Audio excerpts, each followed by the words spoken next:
Welcome to another episode of the Victory Podcast driven by Audi. I'm your host, Keely Eure, joined by my co-host and former USC quarterback, Cody Kessler. Cody, we are back on a bye week, but we're not resting. We're doing another episode. We got to talk about USC's record-setting win over Stanford. We got to evaluate the Trojans 3 games through and give a special shout out to the Trojans in the NFL. The 2023 season kicked off, and we want to make sure we highlight those who had a good season debut. But Cody, I was wrong about Stanford. I don't know. You kind of hyped it up a little bit, their offense, and I followed your lead, but I don't know. I have to take blame. I was a little bit too high on Stanford coming in. I'll say this, though. I don't know, and I saw that when we were doing our little pre-podcast notes and all that. I don't know if that's necessarily what it is. I just think this USC football team played at such a high level on Saturday night. Now, yes, Stanford's not to where they've been before in the past, and the Stanfords that we're used to seeing. They're still on a rebuild, right? First-year head coach, all of that, and there's still some things to work out. We're below the top 15 recruiting, so the players aren't quite there yet, but they are definitely better than the first 2 teams we played, or so we thought. We thought it would be a tougher challenge, but I got to tip the hat to Alex Grinch, to Lincoln Riley. This coaching staff had this team ready to play, both on offense and defense. The defense saw so many different looks throughout the entire game, and they were never out of place. It looked to me, and obviously Dion on the post game podcast gave some more insight on that. But for me, from the outside eye looking in, it looked like they were always in position. They did a great job. Gave a couple big plays here and there in the run game, but overall, I don't know if it's more Stanford didn't play as well as we thought they were, or just USC went out and dominated the football game. Okay, well, I need to pick your brain more about this, but before we dive into it, just have to give some reminders. Be sure to subscribe wherever you're listening, whether that's on YouTube or on your podcasting app.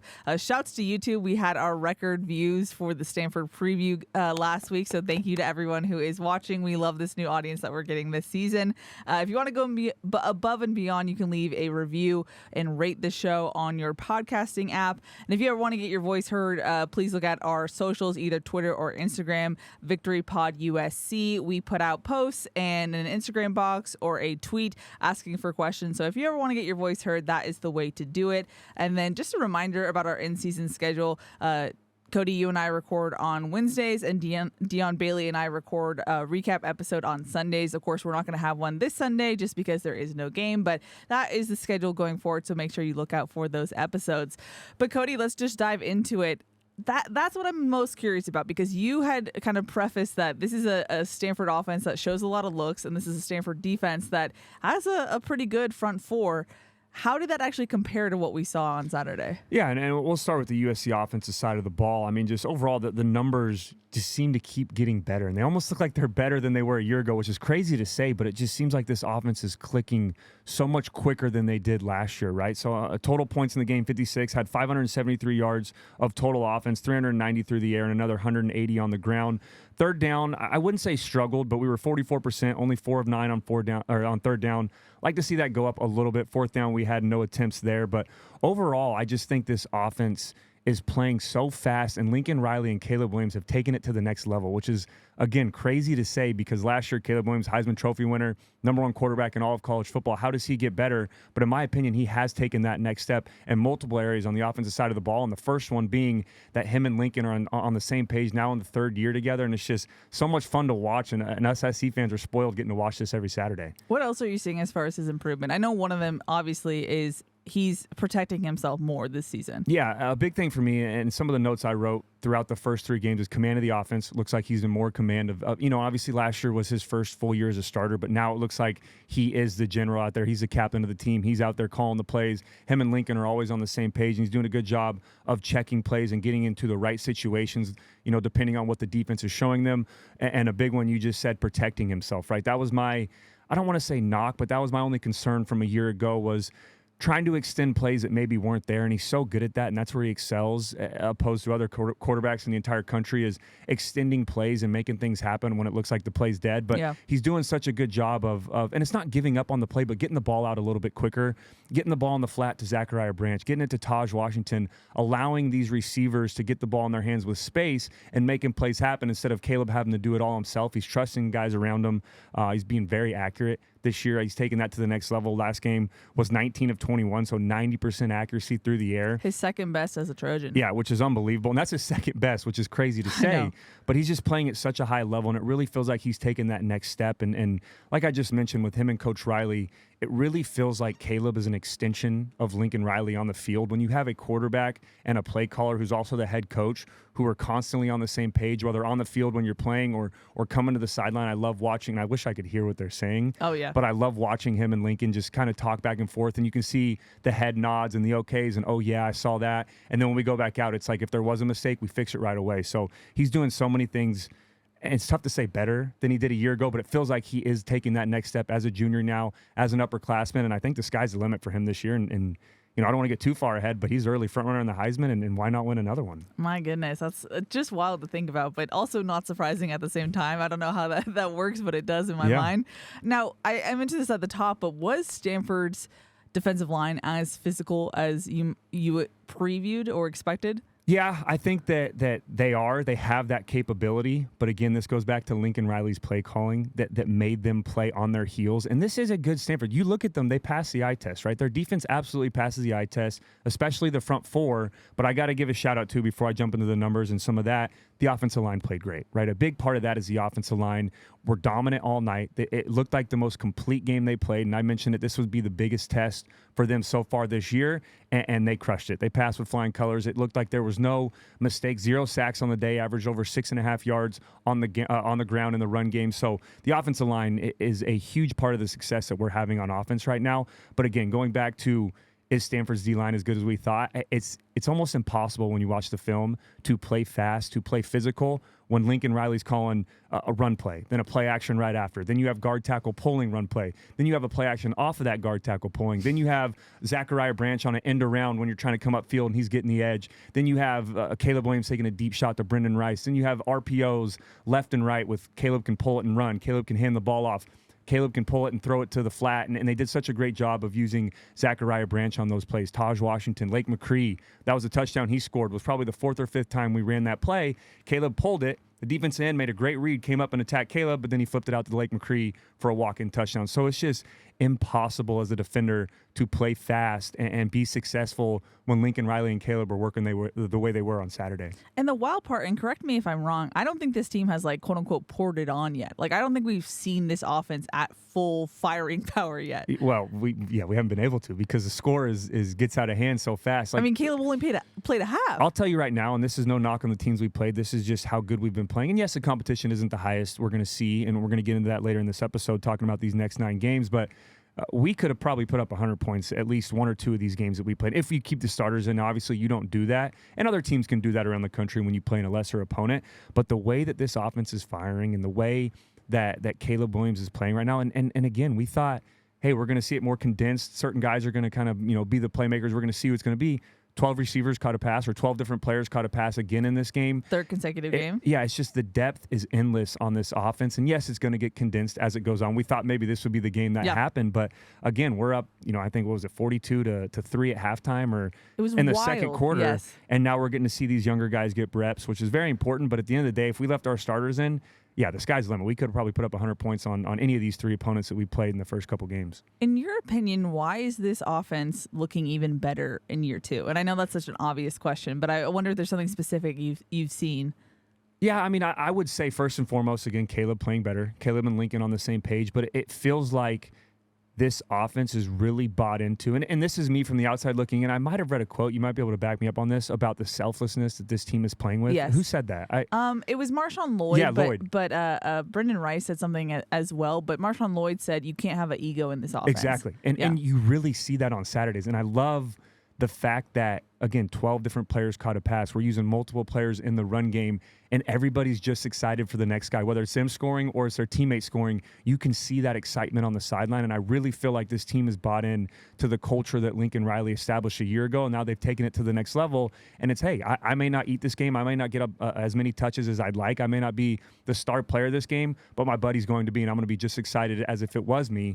And when you get a team that really buys into that and really wants their team to excel, and I've said it before, but they become team firsters instead of me firsters, the sky's the limit. And you really see that with this offense, with how many different players are making an impact, and you can see the excitement on the sideline from the starters all the way down to the low depth players. What's wild is, and I don't know if I'm reading this wrong, but there just feels like there's this internal buzz of knowledge of what they can do this season. And it just feels like from the buy-in that you were just talking about, from the amount of players who've gotten game experience the last 3 games, it just feels different. It does. Obviously it would, because last year was so new. It was like almost like kind of an experiment. And Lincoln Riley had talked about it a lot, where he kind of had to show these guys that they could win. There had to be like a see it to believe it. Yeah. And now that proof of product is there. Year 1 is over. It almost feels like the leap they were able to take from year 1 to year 2, it seems like they know that this is a championship window this year. Yeah, and Jonah Monheim said it in the spring, and I've talked about this quote so many times, and I love the way he said it. He said, last year we learned how to win football games, right? Going from 4-8 to now winning 11 games, we learned how to win football games. We learned how to have a winning mentality. We learned how to win those tough games. But now this year, the coaching staff has taught us, and obviously you've got to finish the job. You've got 9 more games to go, a long season, but they taught us how to have a championship mentality, both on and off the field, whether it's in practice, whether it's in the classroom, in the weight room, walking around campus, being leaders, having that championship mindset in everything you do. And you can really see that on the field now, and it really feels like everybody believes, right? And it's not just the team that's believing, it's the fans, it's the coaches, it's everyone involved with USC football. And that just does wonders for a football team when you not only believe in yourself, but you have the whole community and all the Trojan Nation, all the Trojan fans believing. The show out on Saturday, the crowd. I was going to ask you, the Coliseum looked unbelievable. Great. It was, and I love, when the Coliseum's full, when those top by the clock and by the end zone, the jersey in the end zone, those kind of corner spots, when those fill up, okay, now USC football's, I wouldn't say back, but now that fans are excited, they're showing up, they're supporting. Lincoln Riley called on fans, so huge shout out to all you guys too for showing out. It was awesome. Almost 12,000 students showed up for the student That's section. awesome. Yeah, it was. They had to go into separate, it was a whole operation thing to fit them all. And I'll tell you this, and this is from my own personal experience. Yes, you get in the zone, right, and you're focused on what's on the field. You're not paying attention to the crowd during the game. You're focused on what's going on in between the white lines. But when you run out of the tunnel and you have a fan base, and the Coliseum especially with all the history there, and it's packed and they're fully supporting, that the fans have your back, you absolutely play a little bit better, in my opinion. You feel that excitement, and it kind of takes the pressure away of, okay, we've got to play well so we can get fans to come out. Now we've played well. Now the fans are here. Now let's show them a product that they're going to be proud of, and this USC football team is doing just that. And clearly Caleb Williams noticed it, because he tweeted right after Loved the it. game. Yeah, he was basically said, Trojan family, thank you so much. Keep showing up. So I think they feel it and they see it. And obviously, even my interns, and we all felt it that night. It felt different on Saturday compared to, and granted, it's a night game, and in my opinion, night games have a little bit more special in the air. And it's easier to get to. I get that. But it's just nice. That's the main bullet point. It's really cool to see fans show up as well as they did on Saturday. Yeah, and not getting too far ahead, but even on day games, the big noon kickoffs, the Big Ten, the conference we're about to go to, the Ohio States, the Michigans, the Penn States, 12:30, 3:30 kickoff, whatever it may be, they pack their stands up. Now, I get it's different being in Los Angeles. I completely understand that, and you see on Twitter people using that argument. It's absolutely true. There are a lot of things going on in LA. There's a lot of other sports teams here. There's a lot of other things to do on a Saturday in Los Angeles. But right now we have a football team that we have wanted for a long time, for a couple years, and Lincoln Riley is putting that product in place. So I hope no matter what time the game is, the fans continue to show up and show support. And that tweet by Caleb wasn't window dressing, right? That wasn't him just saying, okay, let me throw a tweet out there, get some likes. The players absolutely believe that, and I'm speaking from experience. My favorite game I ever played in was a sold-out crowd against Stanford 10 years ago, which was crazy to talk about. Oh, my gosh. But that was my favorite game to ever play in, and then the fans rush the field, all of that. But when you have a fan base supporting you, it absolutely makes you want to play better and show them a good product on the field. Now, as far as the running back position, to go back to what we saw on Saturday, it feels like Marshawn Lloyd has really gotten comfortable. Do you feel like he's running back 1A, if you will, at this point? Yeah, that's a good way to put it. I wouldn't say running back 1, but 1A. And then obviously Austin Jones being 1B, absolutely. Marshawn Lloyd had 9 carries, 77 yards, averaged over 8 yards a carry on the ground, had a touchdown. Austin Jones right there as well with 6 carries, 33 yards, and 5.5 yards average with another touchdown. I would say so. That's the way it's trending. And I know the biggest question last year going into this offseason was, how do you replace Travis Dye, right? Austin Jones is returning. He's going to be the lead back. But how do you replace Travis Dye? And again, one of my all-time favorite Trojans, so I'm not going to say he's replaced, but Marshawn Lloyd through 3 games is doing a great job of giving that stability, that 1-2 punch in the backfield. In my opinion right now, he's getting better, just like Caleb is, just like a lot of the guys on the offense. He's getting better each game. He's getting more comfortable, and he said it himself. The first game against San Jose State was, I was trying too hard. I was putting too much pressure on myself. Kind of had a little pep talk at halftime, and it seems like that halftime pep talk has lasted the last 2 games, and then that half from San Jose State, and it's just awesome to see. But yeah, the sky's the limit for this offense. The depth is unbelievable, and I know we've talked about the defensive depth, but I don't want all the pieces on defense that we needed from a year ago that are now there to be kind of the main talking point. I'm a quarterback. I'm an offensive guy. I'm still, obviously going to stick to my roots. But the depth that USC has on offense at both running back, receiver, even tight end with Lake McCree, Jude Wolfe getting some playing time as well and being healthy. And now you have Caleb Williams and Miller Moss playing well. It's just the sky's the limit for this offense, and I can't wait to watch them as they continue to progress. I want to give you props, Cody, because in one of our off-camera conversations, we were talking about USC's wide receiver rotation, and outside wide receivers coach Dennis Simmons said what you said, and I know you love it when you say what the coaches say. He was saying that the nice thing about having so much talent in this room is that we can identify what everyone is best at and put them in that specific situation. You can hide the quote-unquote deficiencies and make sure that you're just displaying the strengths of everyone in that room. So I thought that was an interesting way to put it, and I also wanted to highlight the fact that Coach Cody was right on the money. Yeah, and that's Lincoln Riley obviously being the best game planner in all of college football, in my opinion. I'm biased, but I think no one in the country does as good a job as Lincoln Riley of creating mismatches, of using different formations, of putting guys in the right position on a significant play or on the specific play, knowing that, okay, look, I'm going to give Zachariah Branch a flat route or a corner route against Nevada, right? Let's set him one-on-one up with a safety. He can win that every single time on a high corner route, use motion out of the backfield, pull the linebacker out, and get these one-on-one matchups. Or I can switch it up and put him in the flat route, give him a shorter route, allow him to get the ball with a lot of space around him and do what he does best. And then the opposite side of that, let's use Brendan Rice down the field, right? Brendan Rice has 3 touchdowns through 3 games on 1 or 2 catches each, right? Because Lincoln Riley knows when to use those or use him in specific areas, when to call that shot play he called last week against Stanford, which was unbelievable play calling.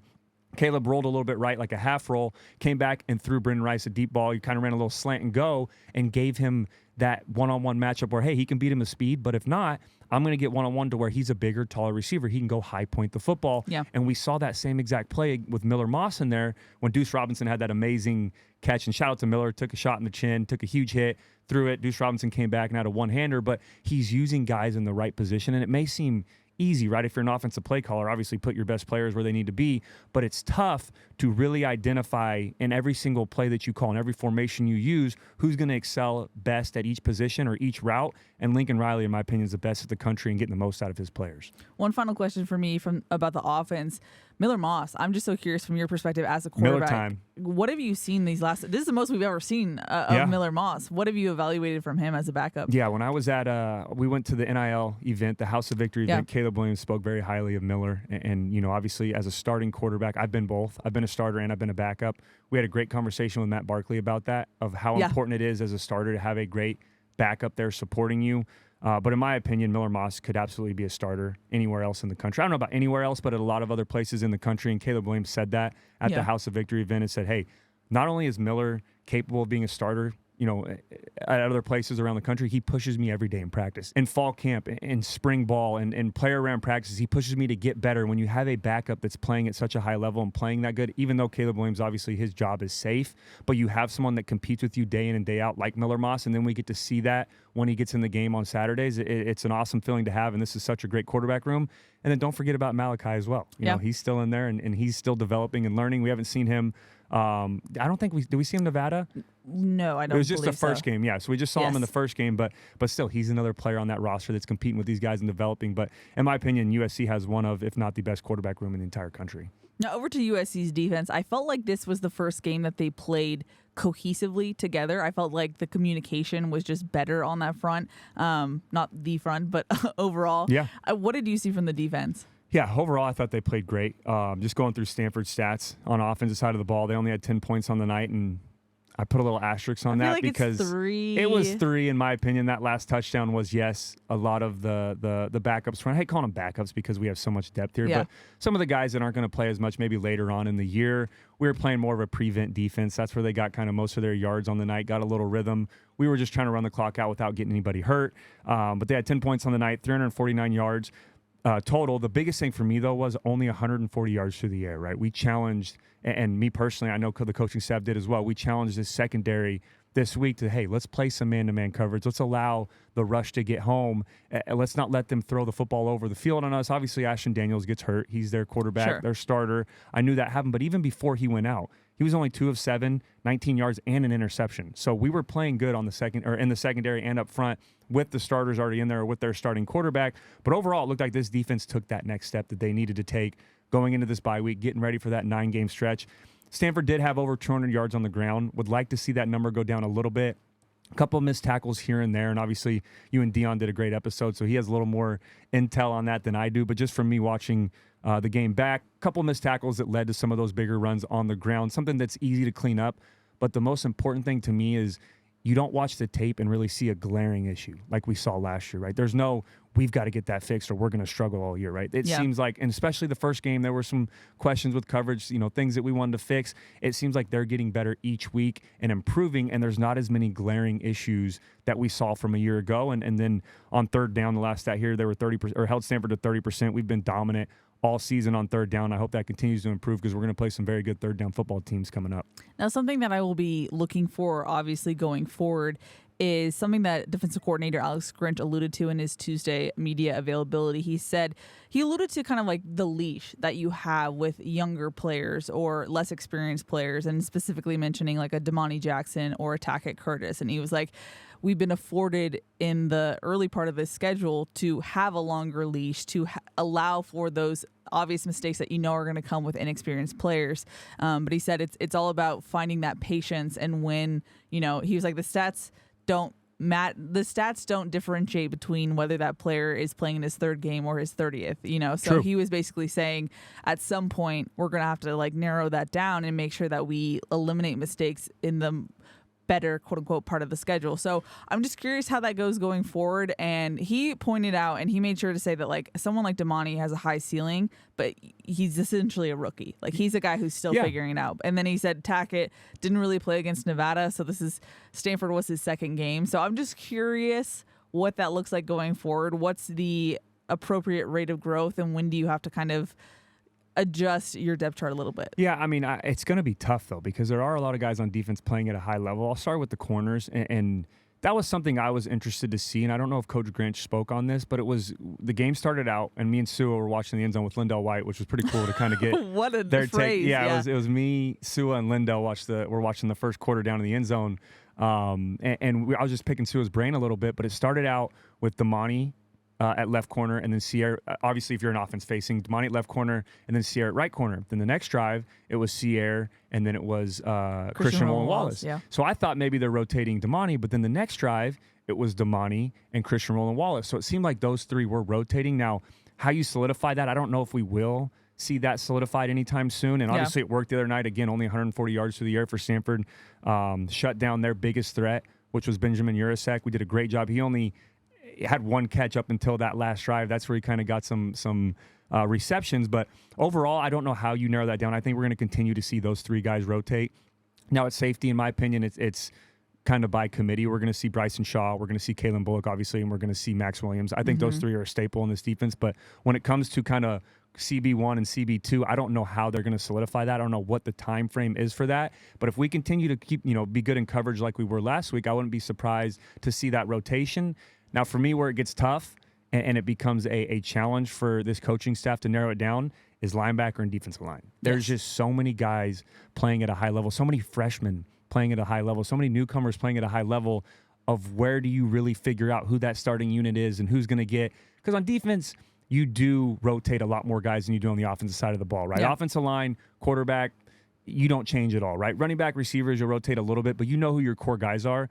Defensively, on the front seven, you rotate in and out. There's different third down packages. There's base, there's nickel. There's different packages you see up front. But for me, it's going to be who's going to be that 80, 90%ers that play the bulk of the game, and how do you figure out who that's going to be when you have so many guys, and especially at linebacker core, playing at such a high level. Well, and the weird wrinkle in all of this, and I know some people, based on the questions, don't fully know his status, but Mason Cobb has been injured the last two games. And so that's something where, first of all, we don't know the status of his injury. That was something where Lincoln Riley listed him as questionable last last Thursday, and obviously he did not play. Eric Gentry did return, but once health gets to 100% at that position group, what do you do? Obviously, you're going to put Mason back in there. So then, what do you go? How do you approach that? Because I've been really high on Rajon Davis and how he's been playing so far. And that's what's tough. I mean, and it is. Yeah, you say obviously Mason Cobb's going to be in there, which I agree. I see a little asterisk on that is because, yes, he's the starter. Yes, he's one of the better linebackers, if not the best linebacker USC has, right? We're going to call it how it is. He played great at Oklahoma State a year ago. He played great in his home opener. Obviously, he's been hurt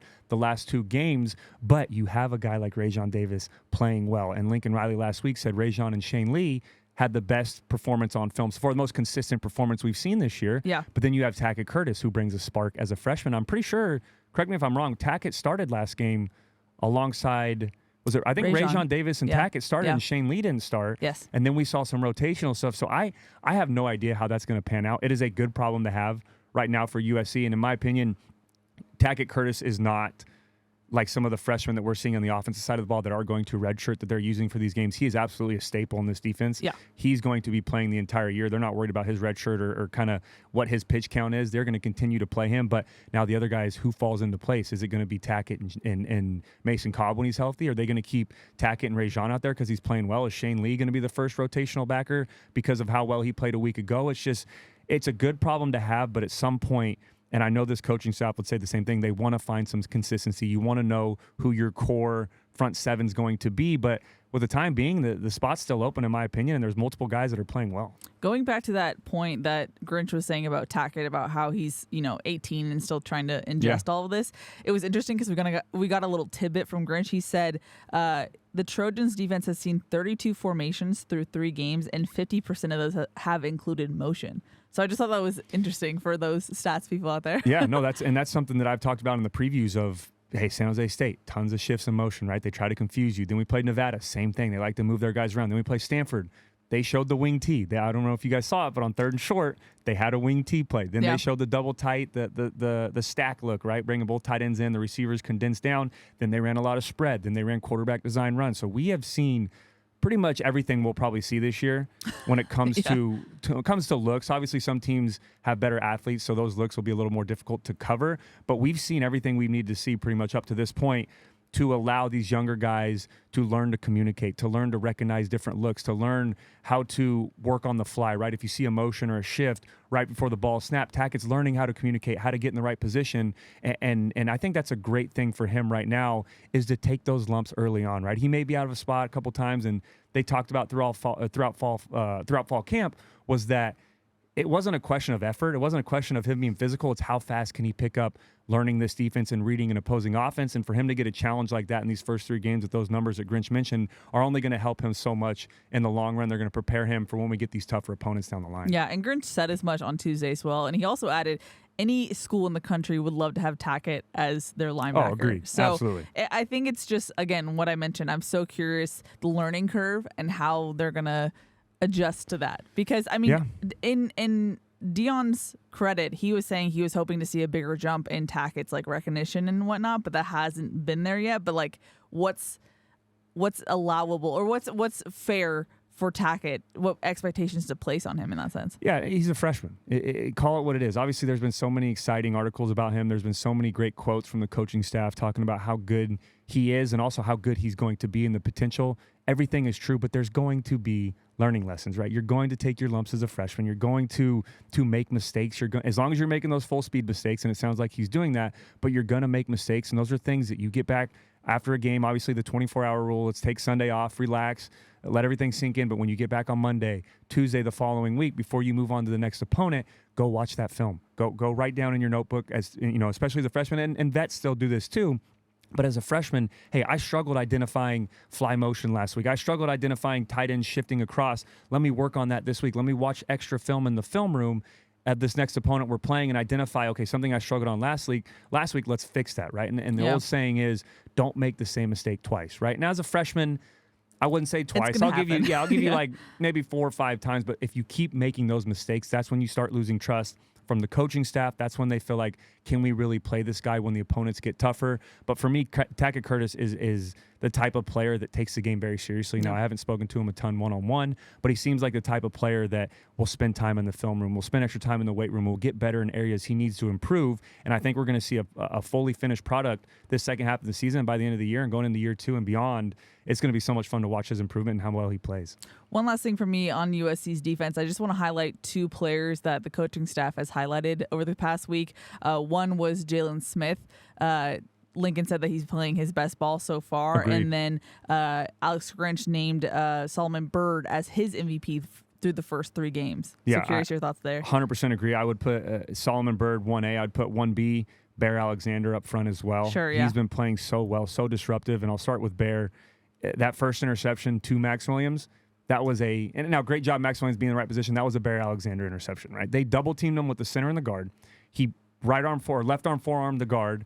Then the center tried to get underneath. He ripped through with his right. It was just unbelievable to see. And obviously, I'm not a defensive lineman, so those aren't the moves. Kids at home watching defensive lineman moves, don't use those. But did such a great job of being physical with the guard, ripping through the center, getting to the quarterback. Ashton Daniels turned around, had no time, and kind of threw up a prayer like, please don't hit me. Let me get this ball out. Max Williams obviously being in the right place, right time, doing a good job in coverage, was right there for an easy interception. But that absolutely was, we have coverage sacks. That was a pressure interception, right? That's the opposite of that. But yeah, Solomon Byrd, in my opinion, is the MVP of this defense so far. Jameel Muhammad, another guy who's playing well, 1 tackle, 1 sack, and a tackle for loss the other night. But Solomon Byrd, 3 tackles, 1 sack, 2 tackles for loss, all over the field, just week in and week out. You see his improvement. You see, and it's almost like the where you bring all these other guys in with depth. We've talked so much about Bear, with Keon, with Jameel, with Anthony Lucas. Solomon almost had like a, hey, don't forget about me, right? I'm still here. I'm going to show what I can do. I'm excited to have these other guys around me and have this help around me, but don't forget about me. I've been here and I put the time in. And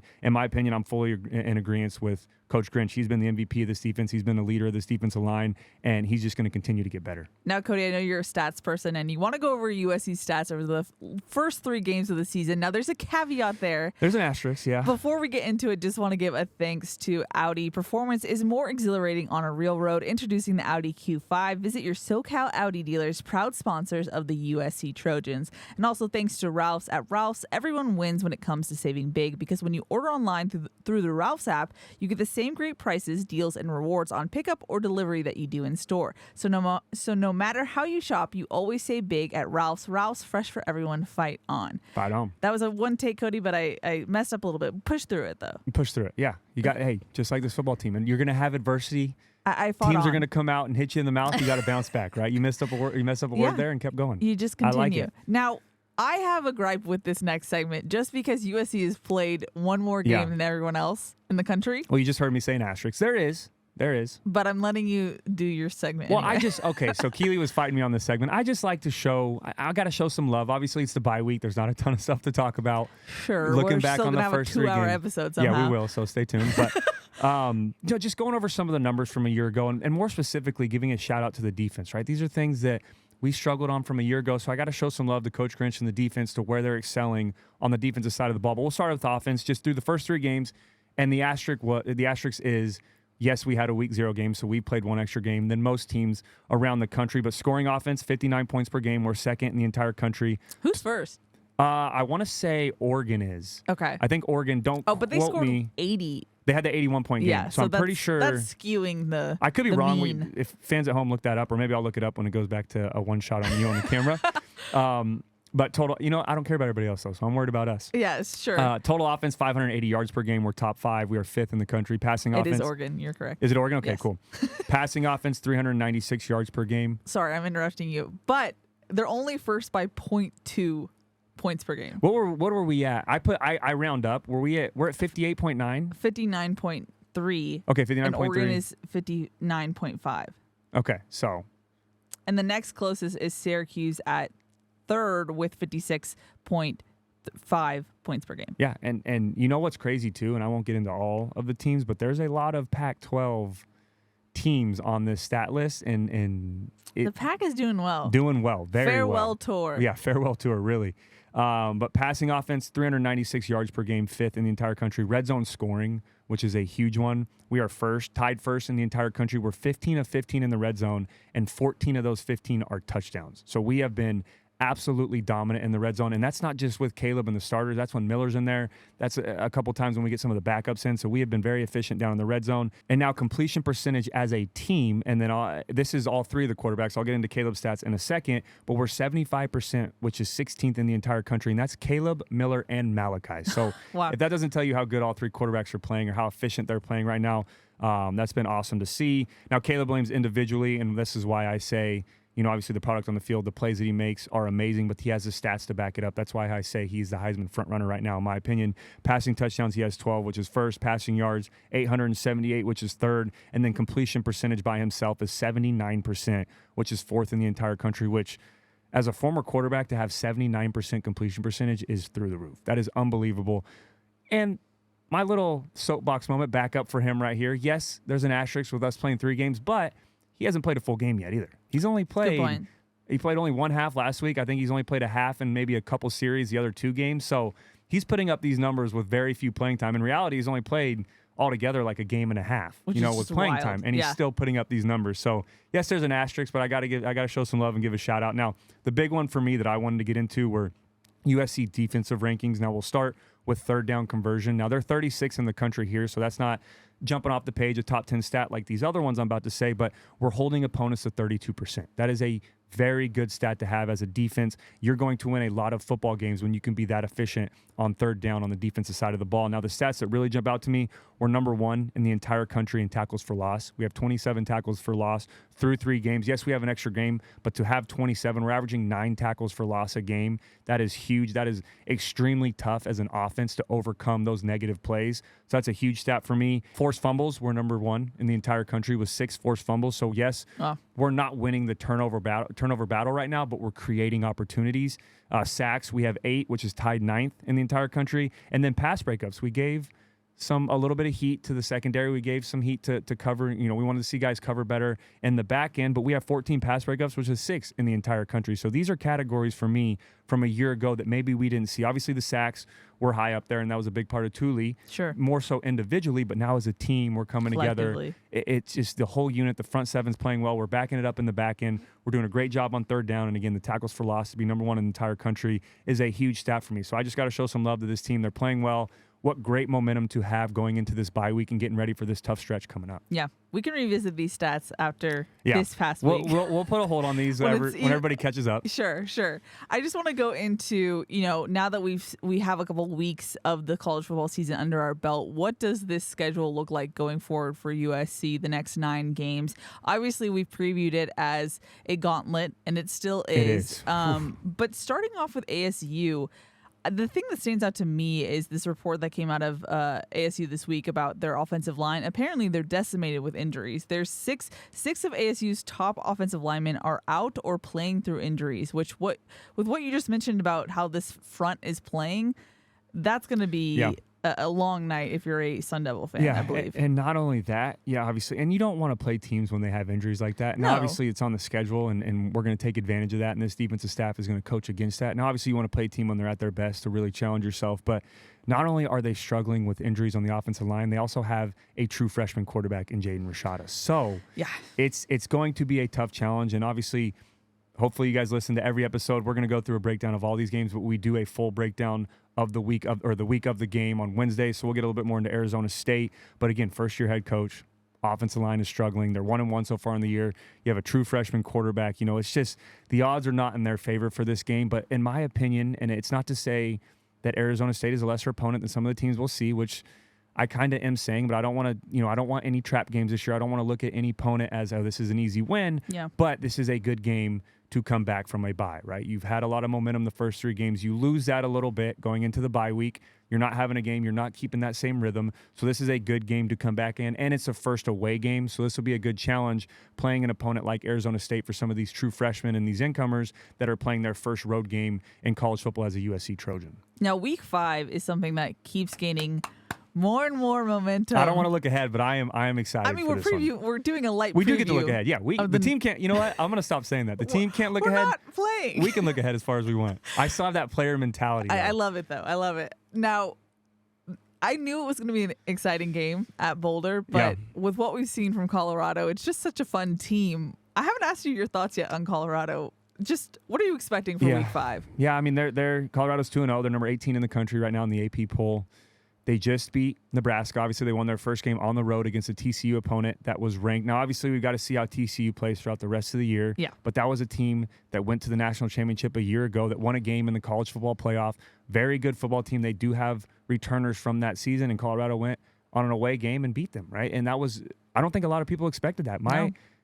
I'll be the first to say, I knew Colorado was going to be better. Now, how much better they were going to be was a huge question mark for me. I didn't know from going from one win a year ago. And yes, they've completely revamped that offense and defense and in the entire roster, actually. They have, 80-plus new players on their team that they had from a year ago. So, yes, it's a new roster, but it's kind of like USC and Lincoln from last year is how fast can you make that turnaround? Mm-hmm. You know, you feel like you're maybe a couple years away from really turning the corner and getting a team or putting a product on the field that you're proud of. But as of right now, I know there's a lot more games to go, but as of right now, Colorado is an A+ in every category for me. They're doing a great job on defense, special teams, offense. They've got so many talented players on that roster that they didn't have from a year ago. And Deion Sanders has done such a great job of getting a team to buy into the fact that they can win these games, right? When you have all these, fans or people on the outside looking in saying, hey, expectations are great. The sky's the limit. This is a new team, new look. Great, right? That can fuel the team. But when you have a team that actually believes in themselves, and I love what Deion said in the first game on the pregame speech, because they film everything over there. He said, we're not coming anymore. We're here, right? We're here. We've arrived. And if you guys believe that, then we can take this thing as far as we want to go. And you have a team in that locker room that fully believes that. And you have a team that believes in themselves with a little bit of that underdog and a chip on their shoulder. It's dangerous. That is a scary football team. Absolutely. It is. And I'm sure it's going to be a wild environment in Boulder. I can't wait. I mean, how do you expect that one to? I know this is way too early, but what are your thoughts about that game? Yeah, it's going to be a sold-out crowd, in my opinion. I think every home game this year for Colorado will be sold out. So the atmosphere will be great. It'll be a great environment. Now, I don't know exactly, and it's hard to jump ahead because Colorado still has another game. We have another game. There's still games to play. But if both teams are undefeated, in my opinion, it could possibly be a top 10 matchup maybe. Colorado, I could see jumping down, if not top 10, maybe to that 11, 12, that fringe spot right there. So it'll be a great atmosphere. I'm expecting it to probably be one of the bigger games of the week, maybe a ESPN Game Day or a big noon kickoff type, one of those highlighted games. But it'll be, in my opinion, USC's biggest test so far this year. Now, it's tough to give credit to a team, too. And I'm not give credit. Obviously, they deserve the credit. I'm on board with Colorado being back, with being a good football team, with being a tough opponent. Now, it's going to be tough to sustain that throughout the whole year. How much of it is just the hype and the adrenaline and the excitement starting out, and how much of it is sustainable to where you can continue to play like that week in and week out and not start to see some of the leaks, not start to see some issues with a new team, with a group of guys who haven't played a ton together. But as of right now, they've checked every box for me, and that's going to be, in my opinion, one of the biggest matchups of the year. Well, one thing that will kind of give us a bigger idea is that they play Oregon the week before they play USC. Okay, perfect. So I feel like that's going to tell you a lot. Yeah, that'll be a big test. And I think offensively, no matter who they play, they're going to be good. They have athletes on the offensive side of the ball. I think the biggest question mark for me, because even though they did beat TCU, they gave up 42 points. It was a shootout. They won 45-42. So the biggest question mark for me is going to be how this Colorado defense can play going forward when they play the Oregons, when they play the Washingtons, the USCs, these tougher, high explosive offenses, see how they can keep up with them. Yeah. Now, week 6 is Arizona with Jed Fish. They're coming to the Coliseum. Now, if you've listened to this podcast before, you know that we have a lot of respect for Jayden de Laura's game and how he can just create havoc as a quarterback. What are you expecting for that game? Yeah, Arizona's 1-1 as of right now. I don't know what Jayden de Laura we're going to see last week. They lost. He had 4 interceptions in that game. Ooh, and that's somewhat similar to what we saw last year, right? I don't think we took big advantage of that in the game we played against Arizona. We kind of let him pick us apart a little bit and take some of those deep shots. Obviously, we have Dorian Singer on our team now, so we don't have to worry about that like we did a year ago. Yes, he had 3 touchdowns against us, but it just depends which Jayden de Laura shows up, right? And he's going to take risks. That's something about him as a quarterback. He's going to run around. He's great at using his feet. He does a good job, similar to Caleb, extending plays, getting outside of the pocket, taking off and running, or keeping his eyes downfield. But where I think he struggles and he hasn't really taken that next step is he does force a lot of throws. He does throw up those 50-50 footballs, maybe when it's not really the time to take that. doesn't do a great job of finding his check down, being smart with the football. So where we excel there and where I think we can have the edge in that football game is now having more pressure on Delore, not allowing him to get outside of the pocket as much, but forcing him to throw the ball up when the pocket collapses and when things aren't open downfield, and try to make him play outside of his comfort zone. Week 7, one of my favorites, always on the schedule when it's at Notre Dame. Now, Notre Dame has played the same amount of games so far as USC. They did have a Week 0 game as well, so they're 3-0 right now, ranked number 9.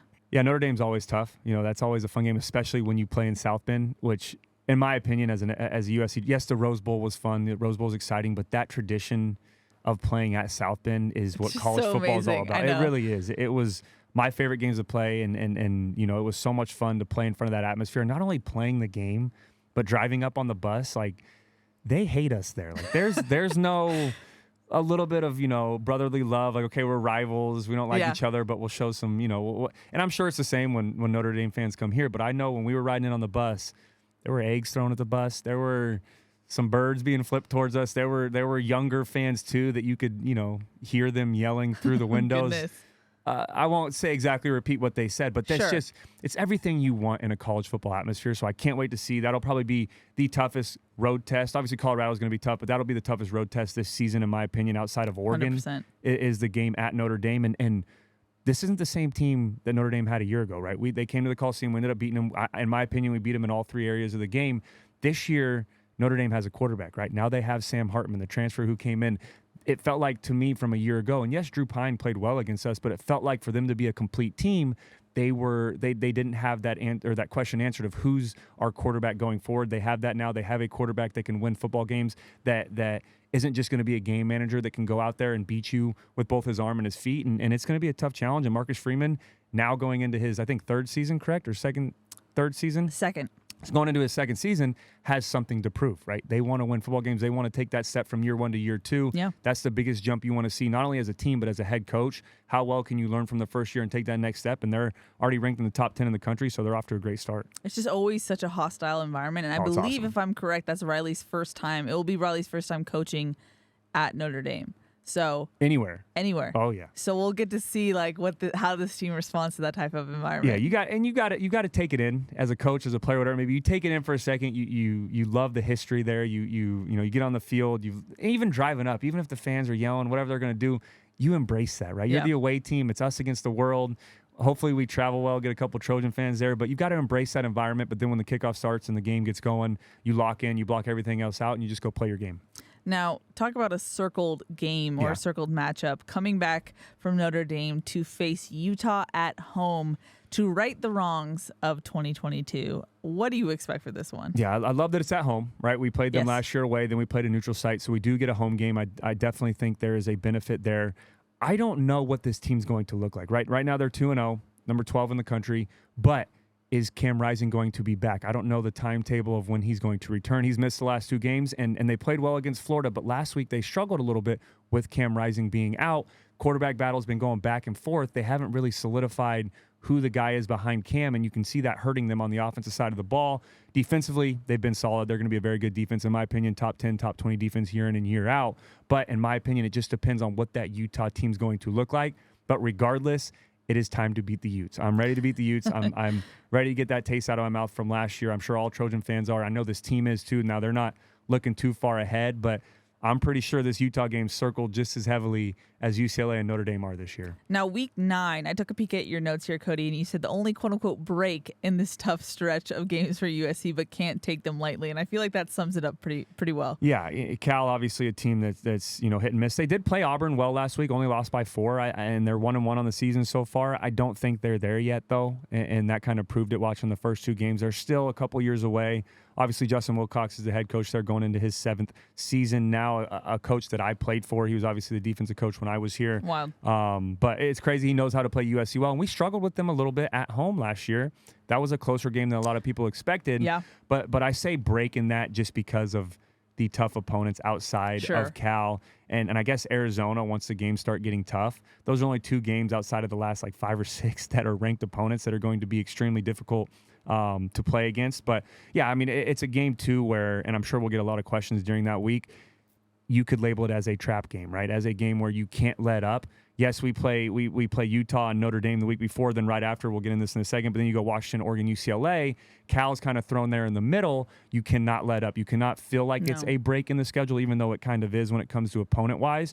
But as a team, you have to keep firing, especially to keep that momentum going into those last 3 opponents. 100%. And you mentioned it, week 10 is Washington at home. This is going to be interesting. This is my biggest challenge of the year, I think. I think this is going to be our toughest challenge of the year. Washington is playing at an extremely, extremely high level right now. They're 2-0, number 8 in the country. Michael Penix Jr. is playing through the roof. He's up there competing with Caleb. I think him and Caleb are the 2 best quarterbacks right now in the entire country. And then you can kind of throw Bo Nix in there a little bit as well. There's quarterbacks that are playing so well in the Pac-12 too. That's just, I know. Again, we keep saying it, but it's crazy. But yeah, I think Washington, and we haven't played them yet, right? We haven't played them last year. We didn't play them. We don't know what to expect. We don't know how they're going to game plan against us. We don't have any film to go off of playing against Lincoln Riley's offense and this USC offense. So in my opinion, this is going to be the toughest game this year, just from what I've seen in the first couple of weeks around college football. Now that could change as the year goes on.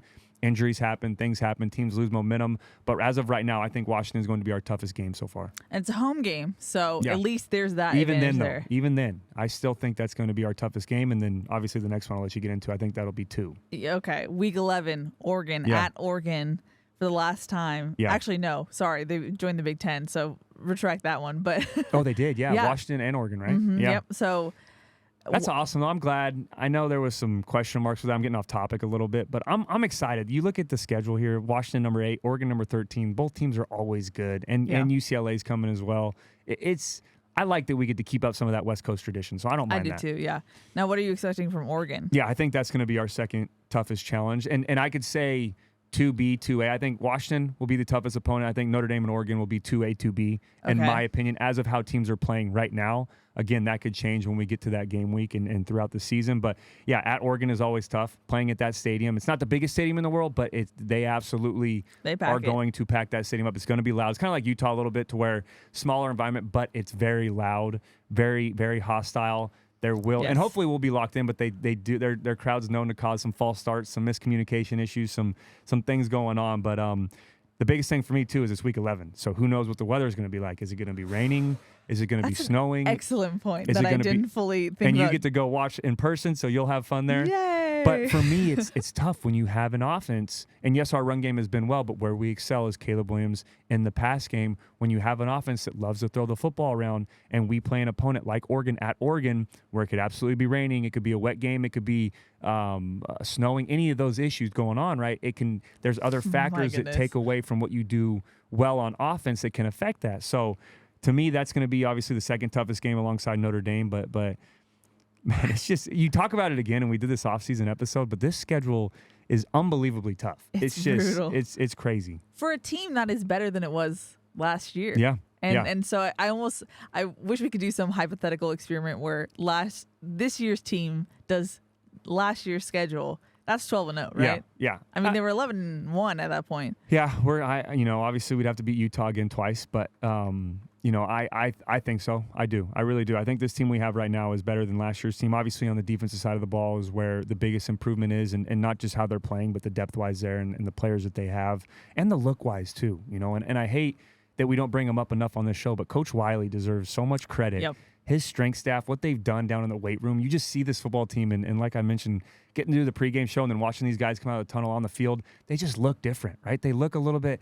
some guys look like they're ready for the NFL right now, right? They have some NFL-type bodies on this football team that maybe we didn't have a year ago, and it's been so much fun to watch them take this next step, not only on the field, but off the field as well. Now, the final game of the regular season is at home with UCLA. Now, I'm curious, Cody, I almost want a prediction here. Do you think that we know the state of the Pac-12 championship game at this point? Who are gonna be in there? I don't know, because we don't do South and North anymore, right? No, it is the obviously best. South and South was last year with Utah and USC. Yes. I have no idea. I really have no idea. I think I can confidently say we will be one of those teams that is going to be in the Pac-12 championship. And I'm not just saying that being biased. I firmly believe that. Who's going to be the number 2 team, or do we have to win this game to get in? That's the question mark for me. That's what I'm asking. And that's a great question. I have no idea. And yes, it's only 2 weeks in or 3 weeks in for some teams. It's tough to predict that, but nonetheless, but going to UCLA, I don't know what they're going to be yet this year. right? I'm still trying to figure them out. The jury's still out on UCLA. They started with Garbers as a quarterback. Now they moved the true freshman Dante Moore in there, who's playing at a very high level, who's playing very good football right now. But can he sustain that? How well is he going to play when the opponents get tougher? So I have no idea what this UCLA game is going to look at. They've just cracked the top 25. They're now 24. But again, I don't know how good they're going to be this late in the season. Now, could they get better? Could they continue to improve and be a very tough opponent? Yes. Or could they see some cracks fall through? They lost a lot of guys from a year ago. Could they fall off a little bit? Yes. I mean, it's still 50-50 to me. But nonetheless, just this schedule and the implication that it's going to have on the Pac-12 championship and potentially the college football playoff is unbelievable. I mean, if you look at it, we go out of the 9 games, we have 1, 2, 3, 4, 5, 6 of the 9 games are ranked opponents. 6 of the 9 games are ranked opponents of our last 9 games. That is unheard of. That is, and it's Pac-12 opponents too. It's not playing some SEC, playing some Big Ten teams. It is all in conference. Now, will these teams all be ranked when we play them? I don't know, but at this point in time, they are, and it's going to be tough. This is going to be, yes, we have a better team than a year ago, but this is absolutely a tougher schedule than we had a year ago, and it's especially at the back half of this. Going Washington, Oregon, and UCLA to end off, and those games and the Oregon games at Oregon. And I'm not trying to freak people out. I'm not trying to sound concerned, but no, it's tough. It is. It's tough. I'm going to call it how it is. It's going to be a tough challenge, and of course, I want us to go undefeated. But I think the best thing about this, though, too, is, and I don't want to say we're going to lose any games, but if we do drop a game here, which wouldn't be crazy because of how difficult this schedule is going to be. If we go undefeated, even if we lose the Pac-12 championship and go undefeated on this roster or on this schedule, I think we're in the Pac-12 or we're in the college football playoff regardless. Wow. No matter how the Pac-12 championship goes. But I feel like if we do drop a game somewhere down here and then go on to win the Pac-12 championship, I still think we get in with a 1-loss record to the college football playoff. It's just this schedule is so tough. Strength of schedule. What I don't get though too, and this is me getting out of podcasting mode and getting on a little bit of bleed and cardinal and gold mode. Okay. I've heard people say they don't think we have a tough schedule or we weren't ranked. Who is people in I've this? seen on Twitter getting some slack. I guess take that with a grain of salt, but or even some of the rankings not having us as some of the tougher schedule on the FPI indexes or all these crazy things saying we don't have one of the tougher schedules in the country. I don't agree with that. I got to be honest, I haven't done a schedule comparison so far with other teams, but I mean, just looking at it, this is, in my opinion, one of the toughest in the entire country. The thing too, and with how the Pac-12 is 21-4 right now, I think. Yes. And overall as a conference, like this is absolutely one of the toughest schedules in the country. And the thing we haven't mentioned yet either is just having this level, these opponents that are right now so good that we expect to be good when USC plays them. What does health look like for USC at that point? Because that always determines things, unfortunately. And I wish it wasn't the case, but like look at last year with Travis Dye out. Like I'm sure that changed some things. And it's also for them as well. Are they going to be as healthy when we play them? But that's the part about football you hate, right? And you saw it the other night, Monday Night Football. Aaron Rodgers. My goodness. I don't care if you're a Jets fan, if you like Aaron Rodgers, if you don't. That just completely ruined the vibe of horrible. All the storylines. It was exciting to see, that next chapter of Rodgers playing for the Jets, all the excitement there, and for it to end like that was terrible. But I say that to say that's the negative part about football, right? And there's a lot of positive. There's a lot of reasons why we love this football game, but one reason that you hate is injuries, and especially when it's to a key player, a starter, something that's absolutely going to affect the entire season. And you don't want it to happen to anybody, whether it's practice with a scout player or a starter in a game, but those are things that you can't control, and it's such an unfortunate thing when it happens. And it can absolutely, either make or break your season, depending on 100%. Who stays healthy and how much depth you have at certain position groups. 100%. Look at the Caleb Williams injury. I think that definitely swayed things last season. And then you go back to Andrew Voorhees with a freak accident at the combine. These things that happen that are just so unexpected. It's injuries, doesn't care who you are, what position you play, your starter, non-starter, they happen in the blink of an eye, and it's such an unfortunate thing. But it's a physical game that we play, and you understand that is going to happen throughout the season. It's just who gets lucky and who doesn't, right? Who's healthy enough at the end of the year, come December, come January, when bowl season starts, who's healthy enough to put out a product on the field that can go out and win football games. Now, one more topic before we jump into questions. We have a lot because I made the mistake, not a mistake, but I asked for fun questions because it's a bye week. So stay tuned for that. Yeah. We got to give a shout out to Trojans in the NFL. Yeah. First up, I'm just going to take it away from you, Cody. Apologies. Amon-Ra St. Brown opened up the 2023 season with the first touchdown of the season. Yeah, we have a bye week episode. We want to talk about some stuff. Got to show some love to, and I know all the Trojan fans probably know all these stats because they follow along. But yeah, Amon-Ra St. Brown was a tunnel captain as well on Saturday. Such a professional. Which was awesome. Yeah. I love that they give them the mic now, too. Have they done that before? I don't know. They give the mic. I'm not you're an probably NFL locked girl. in at that point. Yeah, I'm watching. They give them the mic, and they get to give a little pump up. Then they do a countdown. The lights go off, whatever. But That's it was fun. such a cool environment. Oh, yes. Sorry. You're talking about, yes. They did that last year. Before they run out of the tunnel, they give them a mic. I think that's so cool. That's so awesome. Not only get to see them, but to hear from them a little bit and get the crowd excited and get them pumped up. But yeah, Amon-Ra played great against that Thursday night game against the Chiefs. A lot of people probably had the Chiefs winning that football game. And Amon-Ra's first touchdown of the NFL year as well. 6 catches, 71 yards, and a touchdown on that game. And then a couple days later, he's here at USC supporting the Trojans. And you know, how awesome is that? Yeah, and a couple other Trojans that stood out. I got everybody's stats on here. I went through every game. But just want to shout out some of the Trojans that played well and show some love to some of the USC greats. Robert Woods. Texans obviously lost to the Ravens, but he played well. 6 catches, 57 yards. Huge shout out to 2 rookies in Minnesota. Jordan Addison had his first touchdown of his career in the NFL. 4 catches, 61 yards, and a touchdown. And Mekhi Blackman got some playing time as well. He had a tackle. Didn't blow up the stat sheet, but he got his feet wet. Got to play a little bit as a rookie, which is always good. Very nice. To learn that way. Another NFL Trojan that played well. He's been playing well for a couple years now, though, is Michael Pittman Jr. for the Colts. They ended up losing that game to the Jaguars, but he had 8 catches, 97 yards, and a touchdown. Moving on to the 49ers, this guy has been playing through the roof. Last year as a rookie was one of the better players, better safeties in all of the NFL, and he's continued to keep that up. Talanoa Hufanga, 5 tackles, had a big interception in that game, helped seal the win for the 49ers against the Steelers. Also, did you see the flip he did? Oh, yeah. The heads-up play? Oh, my gosh. Please, if you haven't seen Talanoa's interception, please go watch it. Yeah, that was pretty cool. Good. I'll tell you what, though, as an offensive player, just to take nothing away from him, your heart sinks a little bit when you see the defensive guys start trying to do some options and some pitches and stuff. Now, it worked out. It was great to see. It looked really cool. It did look really cool, but I can't take away from anything he did. That was awesome. Yeah, and it's cool, too, so many 49er fans staying in California, just up and down. Trojan fans, I'm sure, as well, getting to support him and go to some of the games. Another guy who played well for them, too, is Drake Jackson. Yeah. Had 3 tackles on the day. Going down the line, Juju Smith-Schuster, his debut with the Patriots, had 4 catches, 33 yards. Uchenna Nwosu, a guy I played with, very, very good football player for the Seahawks, had 2 tackles in that game. Another rookie, Tuli Tuipulotu, who I'm sure Trojan fans miss very much, but we're excited for him in the NFL. Got to get his first game as a rookie.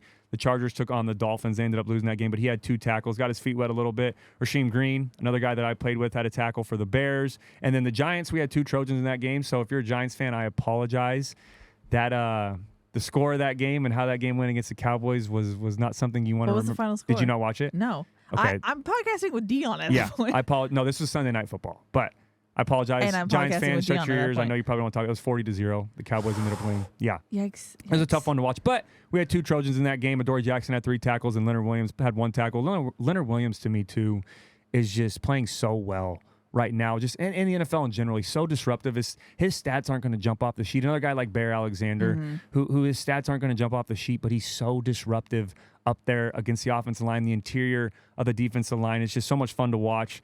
Now, 2 other players that did win that game, they were on the Cowboys, were Tyron Smith and Chuma Edoga. He started at left guard, actually, so 2 Trojans starting on that offensive line, so shout out to them. And then the last one, a player who's playing very well as well, is for the Jets, Elijah Vera Tucker. AVT. He was actually graded as a 6th overall blocking offensive lineman in all the NFL in week 1, so he's taken that next step. He's really playing well to start off this season. But, yeah, I just got to show a little love to the Trojans in the NFL. There's a lot of other ones that don't have stats, they're jumping off the stat sheet, but I got to show love to as many as I can. And anybody who's a Trojan that's playing in the NFL now, we're supporting you. I know Trojan family is as well. So huge shout out to those guys, and I can't wait to watch them the rest of the NFL season. Yeah, it felt like a particularly good opening for the Trojans in the NFL.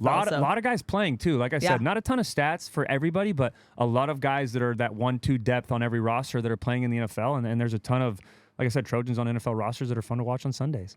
Alrighty, let's jump into questions. Before we do, just want to give a thanks to Audi. What if there is a portal to the future? Enter the fully electric Audi Q4 e-tron with an advanced touch screen infotainment system. Audi, the future awaits. And you can take your health to the next level with Symbiotica. Their premium, easy-to-take supplements fuel your body with key vitamins and minerals to help you reach peak performance on and off the field. Elevate your health today by going to Symbiotica.com and use code FIGHTON for 15% off site-wide. Alrighty, Cody, jumping into questions. First one is from Leland, who said, can we talk about Caleb Williams passing the ball off and then hustling to get down the field and make a block for his guy? Gotta love the heart and the team mentality. Okay, so I had this in my notes on the offensive stuff. We started talking about everything else, so I forgot to bring it up. But yes, that was unbelievable to see. So if you don't remember from the game, it was an RPO. Caleb pulled it, rolled out to the left. He hit Taj Washington on a little flat route or a slide route, we like to call it. And as soon as Taj caught the ball, Caleb put his head down, took off running, got in front of him. Now, he didn't block anybody, so I held my breath a little bit when I saw him do it. I love that he's a team player. Let's be careful there. But as soon as Taj caught it, he took off running, got in front of him, and even though he didn't block anybody, he got in the way of a couple defenders, and it was a huge explosive play for the Trojans. He looked like he wanted some He smoke. wanted to. He was like ready. Well, there was one too. Same exact play, and that's the play I brought up earlier, the touchdown to Lake McCree. We kept running this play, and Stanford, for whatever reason, could not adjust to it and could not stop it. But we kept running this little RPO with the slide route, and he did it to the left, and one of the defenders kind of bumped him, and he threw his arm off him, got a little bully mentality there, which I like to see. He's gotten bigger this offseason as well. You can tell he's getting more physical, but I'm glad he brought that up. I forgot to bring that up earlier in the segment, but that was such a cool play to see, and that's where I go back to the ego of this football team. They want to see everybody. They want to see everybody succeed. It doesn't matter if you're the returning Heisman Trophy winner. I'm going to complete a little 1-yard route, and I'm going to go lead block for Taj Washington and put my body on the line for my teammates. Now I'm curious about this because I actually had a friend ask me about that RPO play that they kept running. Yeah. He was like, "Why are they running that same play?" And my answer was like, "Keep running it." I'm serious. That was so dramatic. I love it. But yeah, if you can't stop it, do it. And it's not like we just put that in for Stanford. That was the touchdown, and I did it on the Trojan Tailgate. If you got to watch Trojan Tailgate, boom, boom, make sure boom. you tune in. But I broke down that play where it's 3 options on that play, right? You can either give it to the running back. If the DN comes upfield, if the DN crashes down, Caleb can pull it, and if they cover well, he can take off running. If they don't cover, kick out the flat, easy gain. And that's what Lincoln Riley's so good at, is getting the ball to his playmakers in space so they can turn around and do what they're good at. And that was the same play that I broke down on the Trojan Tailgate of Zachariah Branch's touchdown from a week ago. Caleb pulled it, hit Zachariah Branch. Great block by Mario Williams. Great block by Mekhi Lemon on the corner. Zachariah Branch made one guy miss, and he went in the end zone. So it wasn't like Stanford hasn't seen that play, right? We've been running that a lot this year. No one can stop it, though, because we do so many other things well, right? We'll run a couple plays off that same look with no RPO. Then we'll go RPO. Then we'll go play action and make it look like that, and then we'll have a deep post or Brennan Rice running a sluggo on the backside. So we do so many things that keep a defense guessing. But yeah, they just keep running it. Until someone can figure out a way to stop it, let's keep doing it. And you don't have to open up your playbook anymore. No, it's easy. You're running something that you've been running and you're having success with, and if something works, keep doing it. Yeah. We got a question from Trojan888 who said, I understand that the backups are playing the majority of the second half, but is it a bit concerning to see the difference in the offensive output between the between the two halves? Riley said that the O-line was not performing well in the second half. Could you elaborate on their deficiencies? Yeah, I mean, watching the film, in my opinion, obviously Coach Riley and Coach Henson see a little bit more and know what to expect. They know what the play call is and they know what the responsibilities are, but still, no sacks on Miller Moss. He did take a couple hits that I would like to see, those eliminated. He took that big shot when he threw the deep ball to Deuce Robinson, which, you always want to keep your quarterback safe. But overall, from the outside looking in and as a former player, I didn't see a huge drop-off, right? Now, the points aren't the same that we saw in the first half as opposed to the second half, but you do slow the game down a little bit. You're not taking as many shots, but it looked like if we had to go to some of those 2s and 3s, they can kind of pick up where they left off. Now, obviously, you're not going to be as good as your starters, and there's a reason that they're the starters and they're out there when it's, I don't want to say when it doesn't matter, but when the game's a little bit closer and when it's, a better opponent. But in my opinion, I didn't see a huge drop-off from the 1s, the 2s. Still no sacks on the day. Still averaged 6.5 yards on the ground. Quentin Joyner got in there, ran well, had a couple explosive runs. So overall, in my opinion, it looked great. But this would be something that obviously Coach Riley could attest more to and talk about. But from the outside looking in, it didn't look like too much of a drop off for me, which is a confident thing going forward. Now we touched on this, but Ron wanted to know, how is it that the offense is so much better than last year's team? Yeah, we've already answered that before. I think the biggest factors are the depth that we have, especially on the offensive line, and I think Caleb Williams and Lincoln Riley are just taking their relationship and their play calling and everything that they do on and off the field to the next level. And yes, we've added Cliff Kingsbury as well. So there's a lot of factors going into that. But the biggest thing for me is just comfortability from going from year 1 to year 2. And now you've added so many different playmakers on the offensive side of the ball. The sky's the limit for this offense. Will said, I love Zachariah Branch, but please let him know that some people have suffered an ACL injury while performing Cristiano Ronaldo's goal celebration. Oh. He included a link. So I'll tell you what. Do you know what that is? The Soo. Yeah. Yeah, okay. So I was a huge Ronaldo fan when I played FIFA a lot when I was in college, so I was a huge Ronaldo fan. But, yeah, I mean, I haven't seen anybody injured on it. Either. If the link's there, knock on wood. I also feel like that's something that USC's coaching staff would definitely take into account. So let's not do that because, and we didn't give a huge shout out to Zachariah Branch, but now I have a chance to talk about him. I know we should have. Punt return for a touchdown. Well, we don't do a lot of special teams talk, but Fair. He is the most exciting freshman in all of college football, hands down. There's no questions. Obviously, there's a lot of other guys that are playmakers. There's some good freshmen around the country, but in my opinion, Zachariah Branch is number one right now. He has a kickoff return for a touchdown. I think 2 touchdown catches on the year now, and he just took a punt return back for a touchdown. It's just the most explosive player USC has seen in a while. And the crazy thing, and I think I mentioned this before, but when the ball is in the air when he's returning, the Coliseum is like everybody. I do it too. You can feel the buzz, and you can the hear anticipation. Yeah, take it to the house. Let's go. Everyone's like, what is he going to do? Yeah, which is so cool. That's the mark of someone who's a special player. And we didn't have that last year, right? We had some good players back there that returned and had some explosive plays in return game, but we didn't have a player that can consistently be a threat in the return game and take it to the house every time he touches the football. We had a question from Eddie, who's appealing to your coaching senses. Okay. Cody, he said 4th and goal from the 1, 5 seconds left on the clock. GT counter or power? Power down on the goal line. It's tough to get a counter action with GT when you're down in goal line because most likely the defense will be in a bare front or a 6-2 defense where you have an extra defensive lineman up there. It's tough to down block when you have every gap filled, when you have a guard and tackle pulling. I'm going power. You pull one guard, block down with the center, let him lead block, and put Marshawn Lloyd in the end zone. Or Austin Jones, either one. Steve said, did we sacrifice run defense in order to get tremendous pressure on the Stanford quarterback as they totaled 204 yards on the ground? Yeah, that's a great question. That's something that we talked about earlier was we wanted to see an improvement in the secondary, right? Check. We saw that, only held them to 140 yards through the air. Defensively, I don't think it was as much as we sacrificed pass rush and staying in our gaps and getting a little more aggressive up front. I just think it was a little bit of missed tackles, right? We had some plays where, especially in the third quarter when they had that huge run down the sideline with Filkins, we had him in the backfield, right? We had him at the line of scrimmage with 2 guys around him. We just missed a couple tackles. He broke to the left, and great job by Kalen Bullock running him down. But I think it was more so just a couple missed tackles, a couple missed assignments. I don't think we necessarily sacrificed because you still saw that same pressure in the backfield. We were tremendous on run defense on 3rd and short. We did a great job of stopping them on 3rd and got a habits when we knew the ball was going to be ran. I just think where we let up a little bit was miss a couple tackles. Plays that shouldn't have been explosive plays happened because of a couple missed assignments. Now, Clem had a question. He said, how do you think this defense will really respond when tested? They have more depth, but still seem a bit soft, in his opinion. Yeah, I mean, we'll be honest, it's not completely where it needs to be, right? We're going in the right direction. We're trending in the right direction. We're getting better each week on the defensive side of the ball. We're fixing mistakes that we had from a week prior. But yeah, I still think there's still a couple of games we have to work out some of the kinks, to get used to some of the new guys out there, the new faces, some of the freshmen that are having to play. Now, I do think we'll see a little bit more improved defense when we don't have as much rotation. That is a factor, and Lincoln Riley has said this before. When you do play younger guys who may not play when the games are a little bit closer, you're going to have some issues, especially later on in the 3rd and 4th quarter.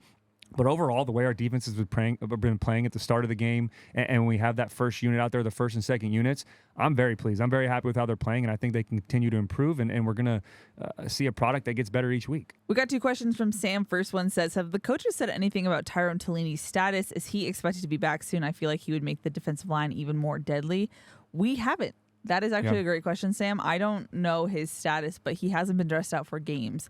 So that's something to definitely watch out for, and we will get back to you on that. And then his second question was, also, what occurs first? USC plays Stanford again, or Sua Cravens is actually allowed on the Victory Pod, #free Sua. He's allowed on the pod, people. I did see this. Yeah, I mean, and Sua's one of my best friends. Obviously, I've known him forever. I know his family really well. We lived together while we're here at USC. We did want to do more guests this offseason. We talked about that. There was just so many topics to talk about. Then we both got sick, so we missed an episode. But it was we will try to get him on in the future if he's open to it. Sua is tough to schedule.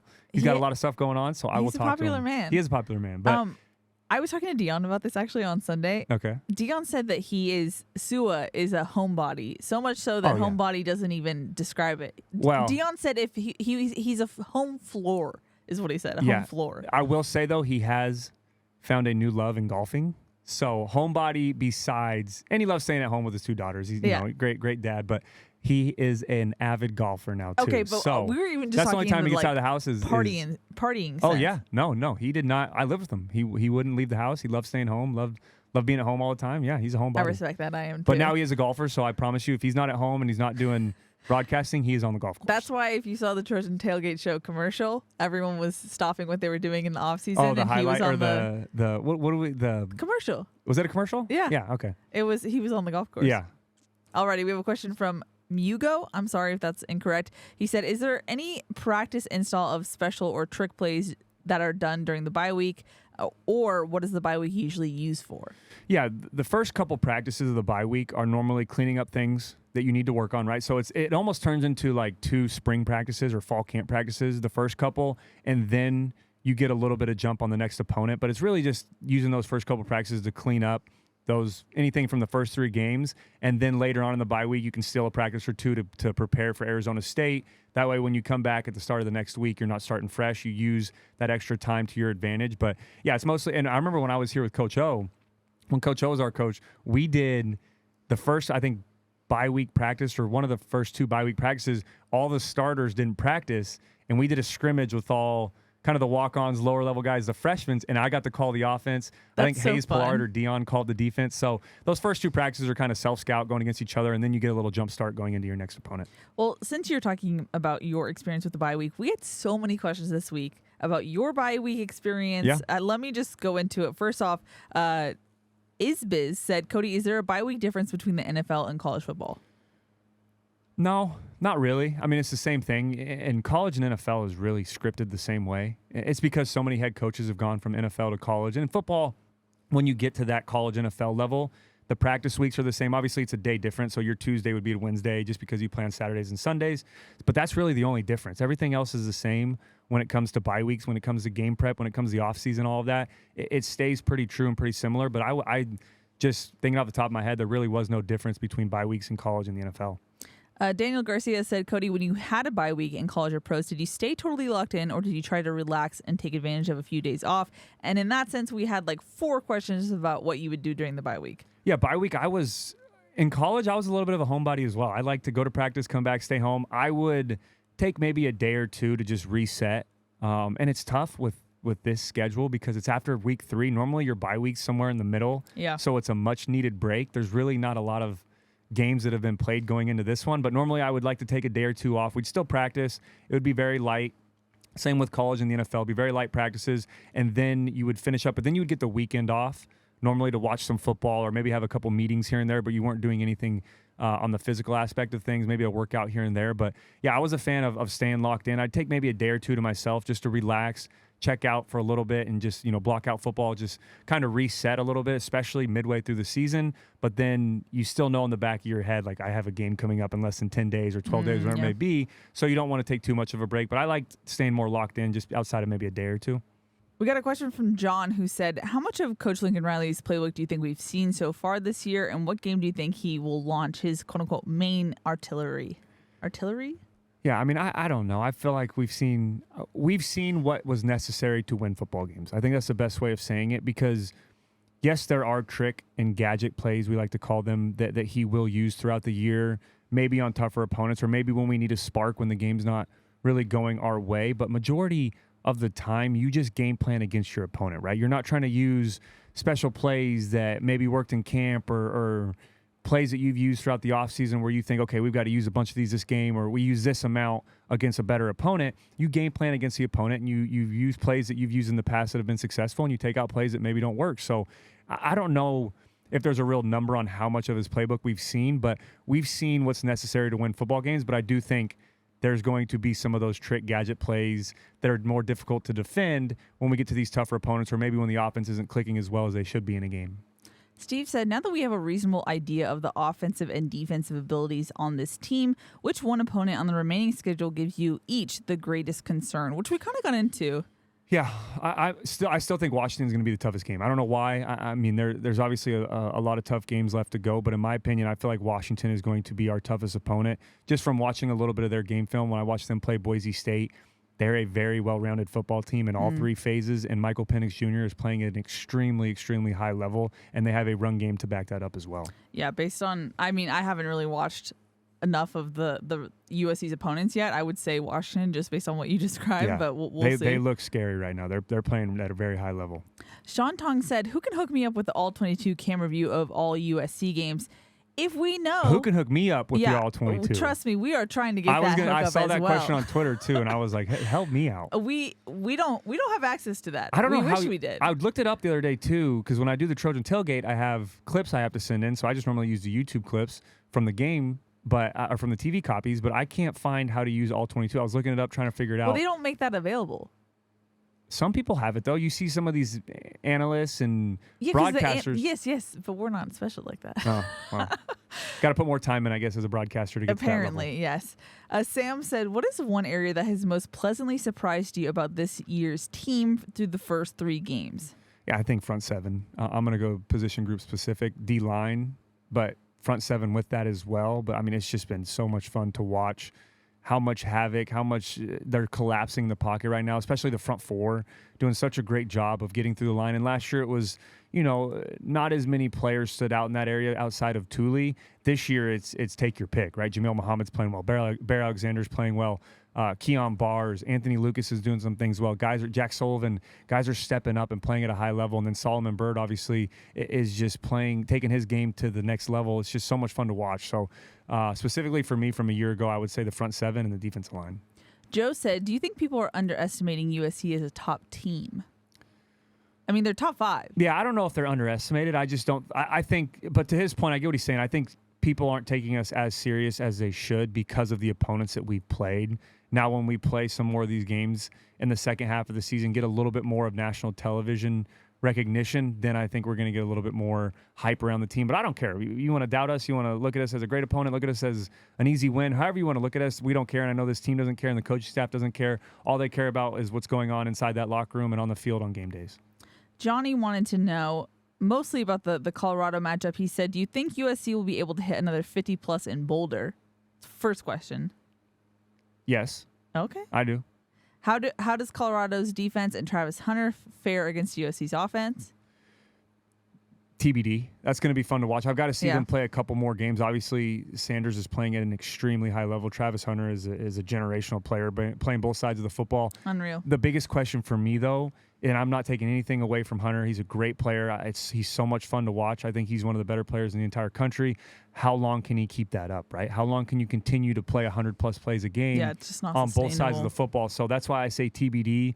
We'll see how they continue to go and they get more of these games throughout the schedule. Final question he said was, how would you compare Travis Hunter's impact versus Zachariah Branch's impact? Similar. I think it's pretty similar. Obviously, Zachariah doesn't play any defense, but when it comes to that playmaker ability, being able to score with the ball in his hands, having that excitement level to his game, that spark that he can create, I think they're very similar, just outside of Zachariah not playing defense. Wired Jaws said, with the first away game coming up, what does air travel look like? Private LAX boarding? Who sits in the front of the plane? Who sits in the back? Is the seating a free-for-all? Keely, where do you sit? This was a fun thing I had to learn now that I joined USC. You fly with the team, right? I do. Okay, so you can. I'll answer from when I played. We would get private travel, yes. right? You would drive to the airport, but you go around to like the back gate. You would do your security check though down in the McKay Center. So we would do our security check in McKay.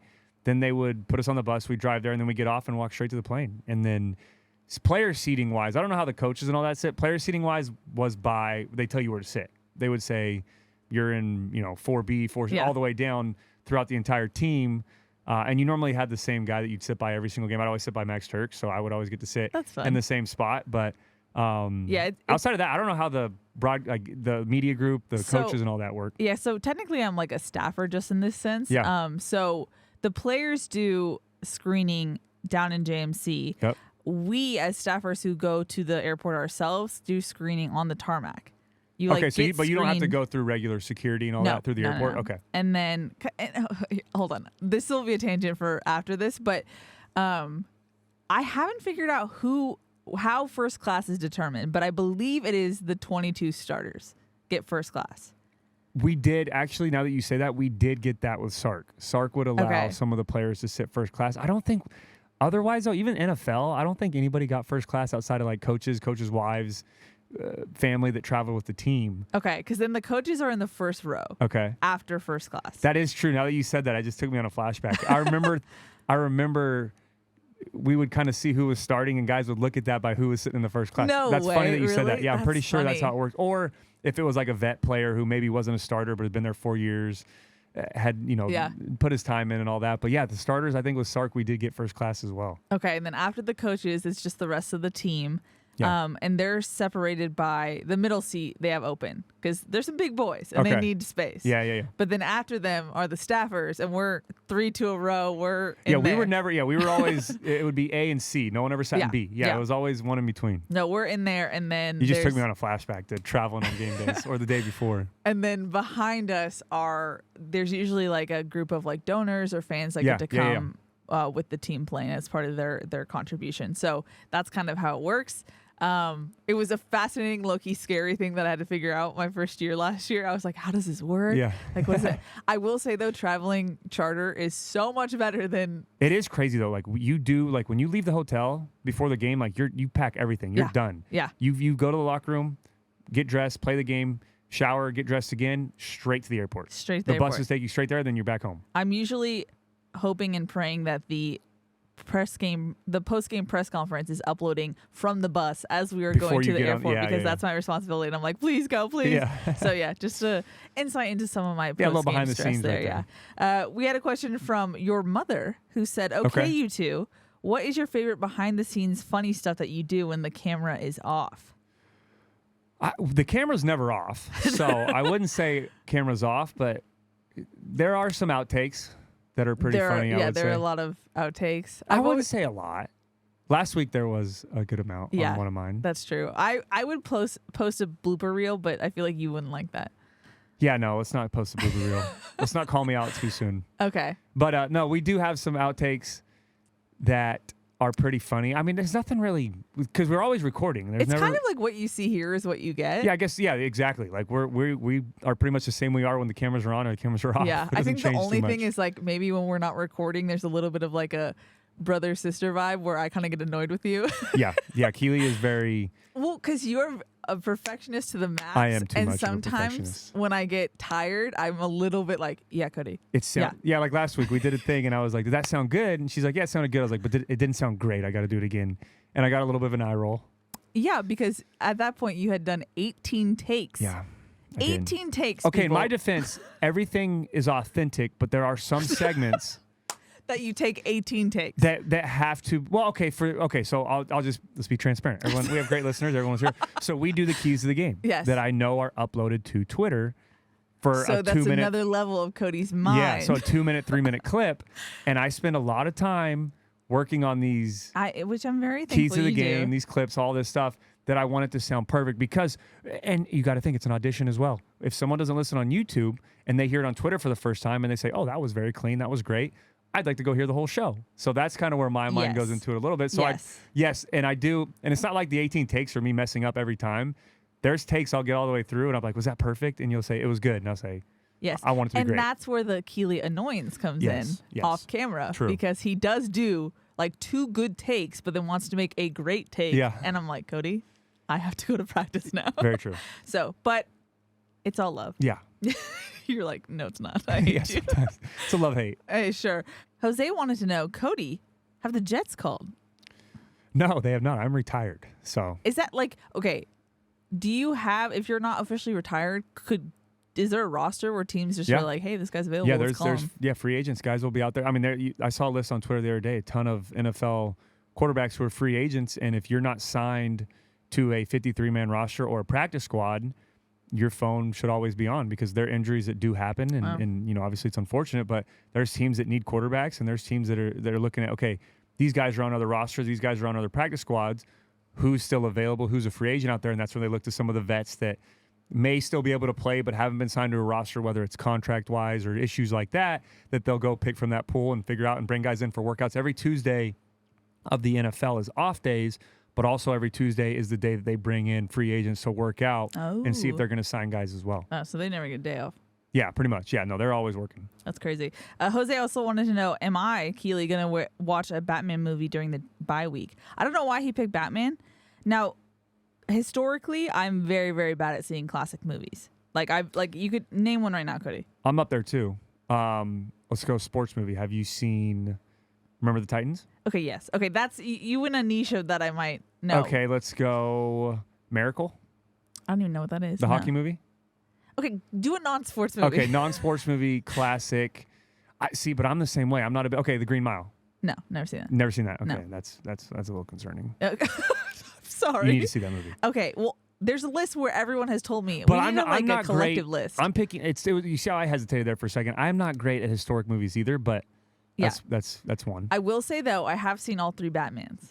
Christopher Nolan Batmans. I was not big into superhero, Marvel, all those movies, so I really never saw any of those. I don't know why I've seen them. That's like, it was a weird loophole into the Keely non-watching. Okay, well, thing. are you going to watch that in the bye week? I don't know. To be honest, I might just watch a Beyonce documentary. Oh my gosh. That's the most Keely thing I'll probably do. I will not be watching a Beyonce documentary. That's fair, Cody. Trinity wanted to know, what's our favorite rivalry besides UCLA? Notre Dame. Yeah. That makes sense. Yeah. And she also wanted to know, Keely, how will you be enjoying a much-deserved break during the bye week? Is that Trinity? Yes, Trinity. Intern Trinity? Yes, okay, intern cool. Trinity. Shout we out miss Trinity. you, Trinity. Hope you're doing well. She listens. It is so great. There you go. She also sent me a video of her at work also watching you and I on the tailgate show. Multitasking? We just love the support. There we go. So thank you, Trinity. But I don't know. I wish it was a better slate of games. That's my complaint. Yeah, agreed. I wish week 4 was week 3 so I could sit on my couch and do nothing all Saturday but watch college football. Yeah. Because my complaint is that when you do cover college football, you don't get to watch college football. That's true. That's very true. I agree with that. I think this weekend there's some good games, don't get me wrong, but yes, you would like to see some top 10 matchups. Yeah, a little bit more oomph. And then she wanted to know, lastly, Cody, when will you be making more TikToks? Oh man. Now, this is probably a good time to say that there's been a changing of the guard of interns. Yes. Blair she's been a business major, and she decided it was more time for her to focus on her major of business. Yeah. So she's no longer with the podcast, unfortunately. We do have 2 new great interns, Jada, who is producing right now, and Tierney, who is producing earlier in the episode. So shouts to them. They are also compiling the questions. So sorry if we've had a little bit of issues there. We're with the new interns, we got to transitioning a little bit. Yeah, smooth transition. But exactly. Yeah, but Blair was great. But to Trinity's question, Blair was very heavy. Blair came in and was like, "You are doing a TikToks. TikTok, Cody." And I did. I made a couple. But Jada, Tierney, don't get any ideas. That now means that you guys are on notice to make Cody do. Yep, she's nodding. We got this. Yeah, we'll see. Thanks, TBD. Yeah, thanks, Trinity. TBD. We'll Thanks, Trinity. Yeah. Moving on. We got a question from Nakasu, who said, "Not saying I missed them, but where was the Stanford band and mascot on Saturday? I was looking forward to seeing the counter march for one last time, although the drone show was a fantastic replacement." Oh, yeah. Did you see the drone show? I didn't. I left before halftime. It was so cool. Well, I finish up the Trojan tailgate. I normally like to stay till halftime. Then I record at home, get home to my wife, my dog, go back, try to beat all the traffic instead of staying for the whole game, unless it's a closer game. Yeah. But when it got out of hand in the second quarter, fine. I was like, yeah, I'm getting out of here. But no, I missed the drone show, but I also missed, they didn't do the counter march? So apparently, I learned this day of game. The counter march was retired in 2019. I don't know why. Oh, wow. Which I thought was sad. They should have just brought it out of retirement for one game. But also, I believe Stanford is still not in session school-wise. Yeah, their quarter system. Yeah, so I don't think they had anyone to sit down, which is kind of sad. You wanted some of the I don't know, I'll tell you rivalry? what, yeah, if they did great. If not, Trojan fans showed out and did a great job of filling the Coliseum regardless. So. Okay, these are, I told you, I asked for fun rapid fire questions, or fun questions, so this will be rapid fire. I'm ready. Timpson said, how do you feel about Mike Trout possibly leaving the Angels by trade? I feel horrible. That is a Keely question. Thanks She's for an that. Angels fan. Love that so much. That Daddy Manny said, does pineapple belong on pizza? Yes. I believe so too. Yes. I don't know why that's controversial. Sometimes. I don't get it every time, but every once in a while I will do pineapple and pepperoni, and I'm a big fan. Ooh, pineapple and pepperoni, though. Yeah. What? Sorry. Okay. What's your go-to pizza toppings and from where? Yeah, I just go pepperoni. I will say though, me and my wife have been making homemade pizzas. Fun. So that's fun. Yeah, we try to do that once a week. But if not, there's a place, I guess this is a little promo for them, but this is a place down in Irvine called Late Night Pizza. Okay. That's really good. That's Do you get probably it our late night? favorite spot. Yeah, well, they're open all the time, but they're open really late too, so you can get it late night. But yeah, advertising. that's probably our go-to order place is Late Night. Anywhere where someone has gluten-free pizza. There you go. Shouts to Yeah, the my go-to gluten-free. is pepperoni. I'm boring. Sometimes I'll throw a pineapple on there, but normally just pepperoni. I'm a good cheese margarita. Oh, okay. What? I'll say just cheese. That's No. Like margarita, You might as well cheese just get with cheesy some, bread at that some pineapple, ham. I There don't you know go. what these Okay. ham lotions are. Okay. Franny said, will there ever be a pod with all three of you guys, Keely, Cody, and Dion? That is an excellent question. I would love that. That'd be cool. I know. We got to... so Dion kind of surprised me when he came to the Nevada game. Yeah. I got to see... He made it sound like he'll come back for one more game. So if that's the case, we should probably just do like a giant Sunday episode or Yeah, something. or we could do like a postseason when the season ends and we have a little bit of time. I could hop on a Zoom? video call or Zoom as well, and we could all Oh. three do like a Zoom That's a recap good- of the season a little bit. That's a great point. Yeah. Okay, we'll follow that one away. Yeah, stay tuned. Franny also wanted to know, in Sync or Backstreet Boys? I have no idea. I didn't listen to either. Yeah. Oh my God! Who sings You weren't a girl in the '90s, Cody? No. Who sings? Which one's Bye Bye Bye? In Sync, Sure. Let's go with that one. their most popular hit ever. Yeah. I love the Backstreet Boys, but I'm an In Sync gal. Okay. Yeah, there's a picture of me in my car, or a video of me in my car seat singing In Sync. There you go. So if I don't know, Yeah, I didn't really listen to either, so I can't comment on that. LGCWD said, "Who's your first celebrity crush as a teenager?" My first celebrity crush? I'm gonna go Natalie Portman. Oh, Yeah. okay, That was my celebrity crush as a very kid. nice. I don't know why, but I was a big fan of Titanic Leo. okay. There you go. That was Okay. nice, very nice. Maybe Nick Jonas too. He's somewhere in there. Okay. I heard the judgment there. Mimora Chris said, "How much money would Shohei Ohtani make in NIL money?" Oh. A ton. Yeah. as I much don't as he even know if wanted. we can put a Yeah, number on that. As much as he wanted. Yes, for sure. Brian's Garden Therapy said, "What's Cody's funniest locker room story?" Funniest locker room story that I can tell. Yeah, I've heard one Um, that you can't tell is pretty good. I don't know. I mean, we used to always have like little fun like dance offs after practice or something, or whoever got the aux cord would because there was an aux cord down in McKay. Whoever got the aux cord got to pick the music for the week or whatever, Okay. or they take turns. So I would mix it up. I'd put a little house music on there, maybe some country, but yeah, just like the positive vibes, post practice guys dancing around is what I can tell, I guess, is the stories. But there's some other funny ones on there. Okay. He also wanted to know my funniest / awkward interview moments. One of the things that happens a lot, especially with people from the South, is that they're so conditioned to say yes, sir, no, sir, Yeah. because it's just such a male-dominated environment that in our interviews they'll go, no, sir, I'm so sorry. And like, I'm totally fine with it. I'm like, Yeah. I get it. But it's just like, I would wish that they would just continue on instead of make a big deal about it because Yeah. I don't care. I know you don't think that I'm a sir. You So know you've what I had mean? people call you yes sir, no sir? It's Stephen Carr. Like a lot of people have done that Okay, before. Yeah, okay. it's more common than Yeah, you'd yeah, think. Corey wanted to know what was Keely's favorite SC hangout / restaurant as an undergrad? First of all, I lived in Annenberg because I was a nerd, still am, but I don't know.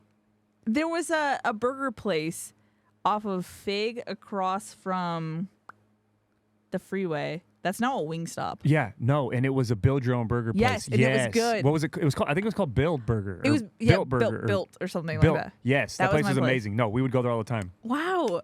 Thank you for Yeah, no, I know exactly what you're talking about. I looked. I checked too. I remember driving by when I came back recently, and it wasn't there anymore, so I was a little bummed. But Yeah, no, Yeah, it's a that was a good Wingstop spot. now. Speaking of restaurants, Brent wanted to know what was your favorite restaurant in Jacksonville? it was a Tex-Mex place. You're looking at me We like get a I can burrito answer there. I this. can't remember. I'm not going to remember this. It was my wife and I would order it, but girlfriend at the time. But Paige and I would order it all the time. She's going to be mad at me for forgetting this name too. It was like our We favorite need to place. phone a friend. What was it called? Okay. I think well, it was like, I don't remember. I'm We going to have to can look it follow up. up. Yeah, I'll look it up. You can tweet for the record. Okay. Will wanted to know, why did you pick 6 as your number?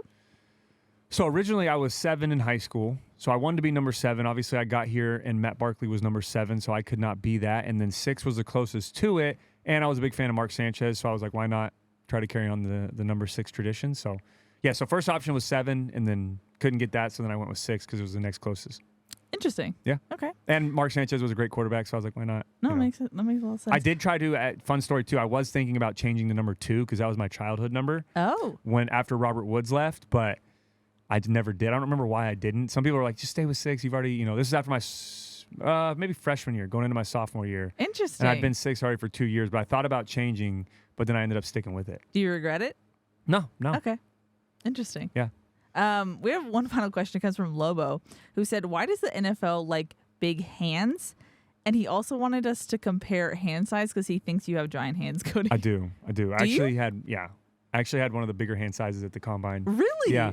So it was, so hand size, it's a common, I wouldn't say myth, but I'm sure he's talking about quarterback wise, is how well can you hold on to the football? Obviously the NFL football, they get bigger as the more you go up. How well can you hold on to it? Fumble issues. If a guy fumbles a lot, does he have smaller hands? Does the ball slip out? Can he hold it well in colder weather? All of those things. But yeah, no, I have very big hands. Wow. Yeah. I don't know how we could hand size compare. There, like that? On here. Maybe on a 2-shot? Maybe. I don't know. Yeah. There. So, yeah, fun fact. I had like one of the bigger hand size. I think it was like top 3 or top 4 or something. That's crazy. My year in the combine of hand size. You could look it up. I'm sure the That's something I've never thought about with you. Yeah. Weird. Alrighty. Well, on that note, Cody, we got to go to emojis. Yeah, emoji time. All right, giveaway. Now, this week, you yes. want to explain? No, you go for it, Okay, Cody. explain wise. Obviously, we don't have a home game this week. There's no game at all, but we don't have a home game, so we have no tickets to give away. But we are going to do apparel again, which is a USC hat, a USC t-shirt, long sleeve shirt, or a sweatshirt. So you have those 4 options, and then it can be signed or unsigned either by myself, Keely, both of us, or if you don't want it signed, you want to wear it around, that's fine too. Completely up to you. But we're going to do 2, right? We said this week to keep up with what we've been doing for tickets wise. Mm-hmm. So we're going to do 2 giveaways. Really, the next 3 weeks are giveaways because when's the next home game? Is Arizona, right? We will figure this out. We're just going to draw this one and okay. We'll keep you updated. But this week is a giveaway, and then next week will also be a giveaway because it's an away game. And then, we have 51 entries. 51. And I've got the list. I have random.org pulled up. Okay. And I am clicking. Go ahead. Oh, that did not click. 19. 19 is Kay Nishida. Kay Nishida. I'm pretty sure that's Karen. Let me double check. Let me type in the name. Kay Nishida. Yeah, Karen, not a Karen, is the name. That. And then the username is at Kay Nishida. So you are the first winner. Congratulations, Karen, not a Karen. Second one? Second one. Why is this not generating? There's some like bad mojo. 47. 47 at the bottom is Kenneth Use Bio. Kenneth Use Bio. I think that's how it's pronounced. Let me double check. This is another Twitter one. Kenneth Use Bio. Actual name is just KBE in all caps, but the at is at Kenneth EUSEBIO. I think that's Use Bio. I apologize if I'm pronouncing that wrong, but you are the second winner. So congratulations to Karen and Kenneth. You guys are this week's emoji giveaway winners. And again, we're sorry that it's not tickets, but we wanted to keep up the tradition of doing giveaways. So it will be apparel for this week. And again, if you do win apparel over these next couple weeks or however we do it, it will not discount you for tickets. So you can win apparel and then immediately win again. Random.org picks you, and you can win back-to-back to win tickets again as well. So again, congrats to Karen and Kenneth. We got to do some emojis now. Yeah, we got to do emojis for this week. So again, this will be apparel, though. We can confirm that. For this week, it'll be apparel. My emoji is... You're always ready. Hold on. All right, go ahead. Okay. Confetti. There's multiple confetti, but just some type of confetti. Okay. Confetti for yours. I'm going to go... I feel like I should do non-sports this week because there's no game. Oh, I know. That's a good point. No game this Still week. Still kind of on theme. I'm going to go with... I'm going to do an apple. I don't know why. It just popped to me. I'm going to do green apple. A green apple. Green apple. Specifically. If you do red apple... You will be disqualified. No, you won't be disqualified. But apple, green, or red. Okay. Yeah, we'll do green or red. So we have confetti and an apple. Which could be multiple options. Which is completely random too. There's there is nothing with that. Nothing with that. But again, so if you do want a chance to win, if you're a first-time listener and you don't know how it works, for a chance to win, you have to respond with confetti and an apple on either Twitter and Instagram. If you do it on Twitter, you have to be following myself, Keely, and the Victory Pod on Twitter. And then if you do it on Instagram, and again, you can comment, direct message, whatever you want to do, send it. We will see it. We add it to the list. But then again, if you do it on Instagram, you have to be following myself, Keely, and the Victory Pod on there. And then you get added to the list. And then random.org picks our winner. And I will say, there's been some sour grapes. It's random.org. This is literally what it looks like. Yeah. I won't even show you because it won't show up. But yeah, it's literally whatever the number. I don't even think I've ever seen it. Really? Okay, yeah, fine. You're in I'll charge bring of it up. Ta-da! Random.org. Yeah, so you put one I through put it whatever. in there, and then I literally just press generate, and it comes up. What is that, and 18? I read it. 16. 16. Out of 100. So yeah, so it is. I promise we do it completely random. Yes. It is picked by that. And we have. Sometimes I wish we could pick because there are faithful listeners who have been doing Really it literally wanna from win. week one who haven't won. So we Yeah. apologize. But yeah, it's completely random. We like to give everybody a fair shot every single week. But yeah, so this week is confetti and an apple. And again, you can respond on Twitter, Instagram, and you must be following on both of those sites or whatever site that you respond on. And we will pick an apparel winner for next week. Alrighty, Cody. Questions? With fear of this being a 3-hour episode on a bye week, Yep. which only you and I could do, I'm going to toss it over to you for the rapid fire, ultra fast Cody Kessler 2-minute drill. Rapid fire, ultra fast? Yes. Is that what I'm on this week? Okay. Yes. All right, here we go. First one is from Raul Sanchez, 323. How can our Trojans keep the momentum high without gaining too much confidence? That all comes with coaching staff, with leaders on the team. Never satisfied, right? You got to keep working. I love the quote from Kobe Bryant, rest in peace, when everyone said, "Are you excited? You're up 2-0." Job's not finished, right? Job's not finished. We got to keep going. The next one is from No Cheese. Do you think we should use Eric Gentry as edge rush? Imagine trying to throw over him. That would be very difficult of him as an edge rush, but I think if he ever did get to that position, yes, he's put on some weight this offseason, but you got to put on a little bit more to go against the left tackle, right tackle. Maybe not necessarily in pass rush, but in the run game, it'd be a little difficult for him. But I love him using his length and his size in the middle of the field, working sideline to sideline. The next one is from Joe Osorio, 23. Did you watch other games' opponents on bye week, or did you disconnect from everything? Kind of a little bit of both. I would, like I said, take a couple days off, fully reset. But then other than that, I would watch some film on who our next opponent would be, get a jump start on that, and then we would jump start at practice as well. The next one is from your boy CSREDE. Do you think the defense has improved enough and has enough depth to win a title? I think it's a little early to talk about that. To answer your question straight up, yes, I think there's more depth. Yes, I think they've improved enough to be competitive in the country. To win a title, I think there's still time will tell on that, right? We have to see some of these tougher opponents and how our defense performs to fully answer that one. But I can tell you what, they're definitely improved and they're moving in the right direction. The next one is from Jordan Parsons, 28. Cody, in your expert QB opinion, how has Miller Moss looked? I think he's looked great. And we talked about this quarterback room, how efficient they are, how well they've all been playing together. I think Miller has done exactly what you'd like to see from a number 2 quarterback. Knock on wood, if anything ever did happen and he was needed to play, he's right on track for that, and he's doing a great job when he comes in there and gets his reps. Next one's from Timson Cameron, offense and defensive MVP of the game. Defensive MVP, I'm going with Coach Grinch, Solomon Byrd. I think he played an outstanding football game. Offensive MVP, it's easy to say Caleb, so I won't take the easy way. I mean, he was 19 of 21, 280 yards, had 3 touchdowns through the air, 1 on the ground. You can say Caleb. Caleb's the easy answer there. I'm going to go with Marshawn Lloyd. I think Marshawn Lloyd played very well. I think he's continuing to get better, so I'm going to go Marshawn Lloyd. They averaged over 8 yards a carry in the game. The next one is from Reg Bendheim. Jim Benheim. If I'm saying that wrong, I apologize. Any wild bye week stories, either you or a teammate, like the Rodman in Vegas story? No, I do not.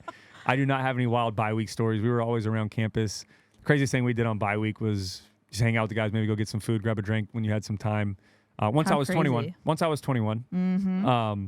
But yeah, just spend some time together, get away from football for a couple of days, but then you're locked right back in. Next one is from IG.CWD. My hot take is Caleb should be both MVP and MIP on this team. Who will get your vote? That's actually a great point, and I said that earlier on the show. Most valuable player, and then MIP is most improved player, which is, again, crazy to think from winning a Heisman Trophy, but it really feels like he's taken that next step. But for me, MVP so far on both sides of the football, it's tough not to say Zachariah Branch, right? Yeah. He scored multiple times on offense. He scored with a kick return. He scored with a punt return. He's been the most exciting player to watch. And then most improved player, I think, again, you got to go with Solomon Byrd. He just has really taken his game to the next level. The good sign for USC is that it's a hard thing to try and nail down who the MVP is. You know what I mean? Yeah, it is. It's not a one-man show. That's a good problem to have, though. That's what I said. Yeah, no, that's a good thing. That's a good thing. Okay, the next one is from Melissa Bubble. She said, okay, dumb question, but where is Stanford? Stanford is in Palo Alto, right? I think it's actually Stanford, California is a place, but they're located I don't think so. in Palo Alto. Look that up while I keep going. I think I'm right. Because I feel like I had this question before from someone. The next one is from Brent Larson 397. As a quarterback, which part of the defense do you target if you are playing against USC? Last week, I would have said when we play man-to-man, let's try to take some shots and go against our secondary. But this week, they stepped up. They played well in man-to-man. Again, Stanford didn't really have that many yards through the air until we got later in the game when we were playing a prevent defense, just trying to keep everything in front of us and not allow Stanford to score. But overall right now, I mean, I would still say secondary maybe just because of how good the front seven is, but it felt like they played a complete game. Stanford is a census-designated place in the northwest corner of Santa Clara County. It is an unincorporated area of Santa Clara County and is adjacent to the city of Palo Alto. So I think you are correct. Yes. Okay, there we go. Cool. Football player, and I'm also a scholar. Scholar, good with geography. All right, next one is from Trojan Dad 516. What was your favorite thing to do on a bye week? This is from my dad. Just relax, disconnect for a couple days again. Just block everything out for a little bit. Just fully reset. Again, bye weeks are normally in the middle of the season. We're at week 3, so I don't know how the guys will approach it this week. But for me, it was just step away for a day or two and then get locked right back in and get a jump start on your next opponent. The next one is from Savanta Joy 33. What is the most important lesson that you want the team to learn early this season? It's a good question. That's a great question. And I would say, kind of just reiterating back to what's the message been, just never be satisfied, right? We're 3-0, it means nothing, right? We haven't got to the hard part of our schedule yet. Yes, we're feeling great going into a bye week.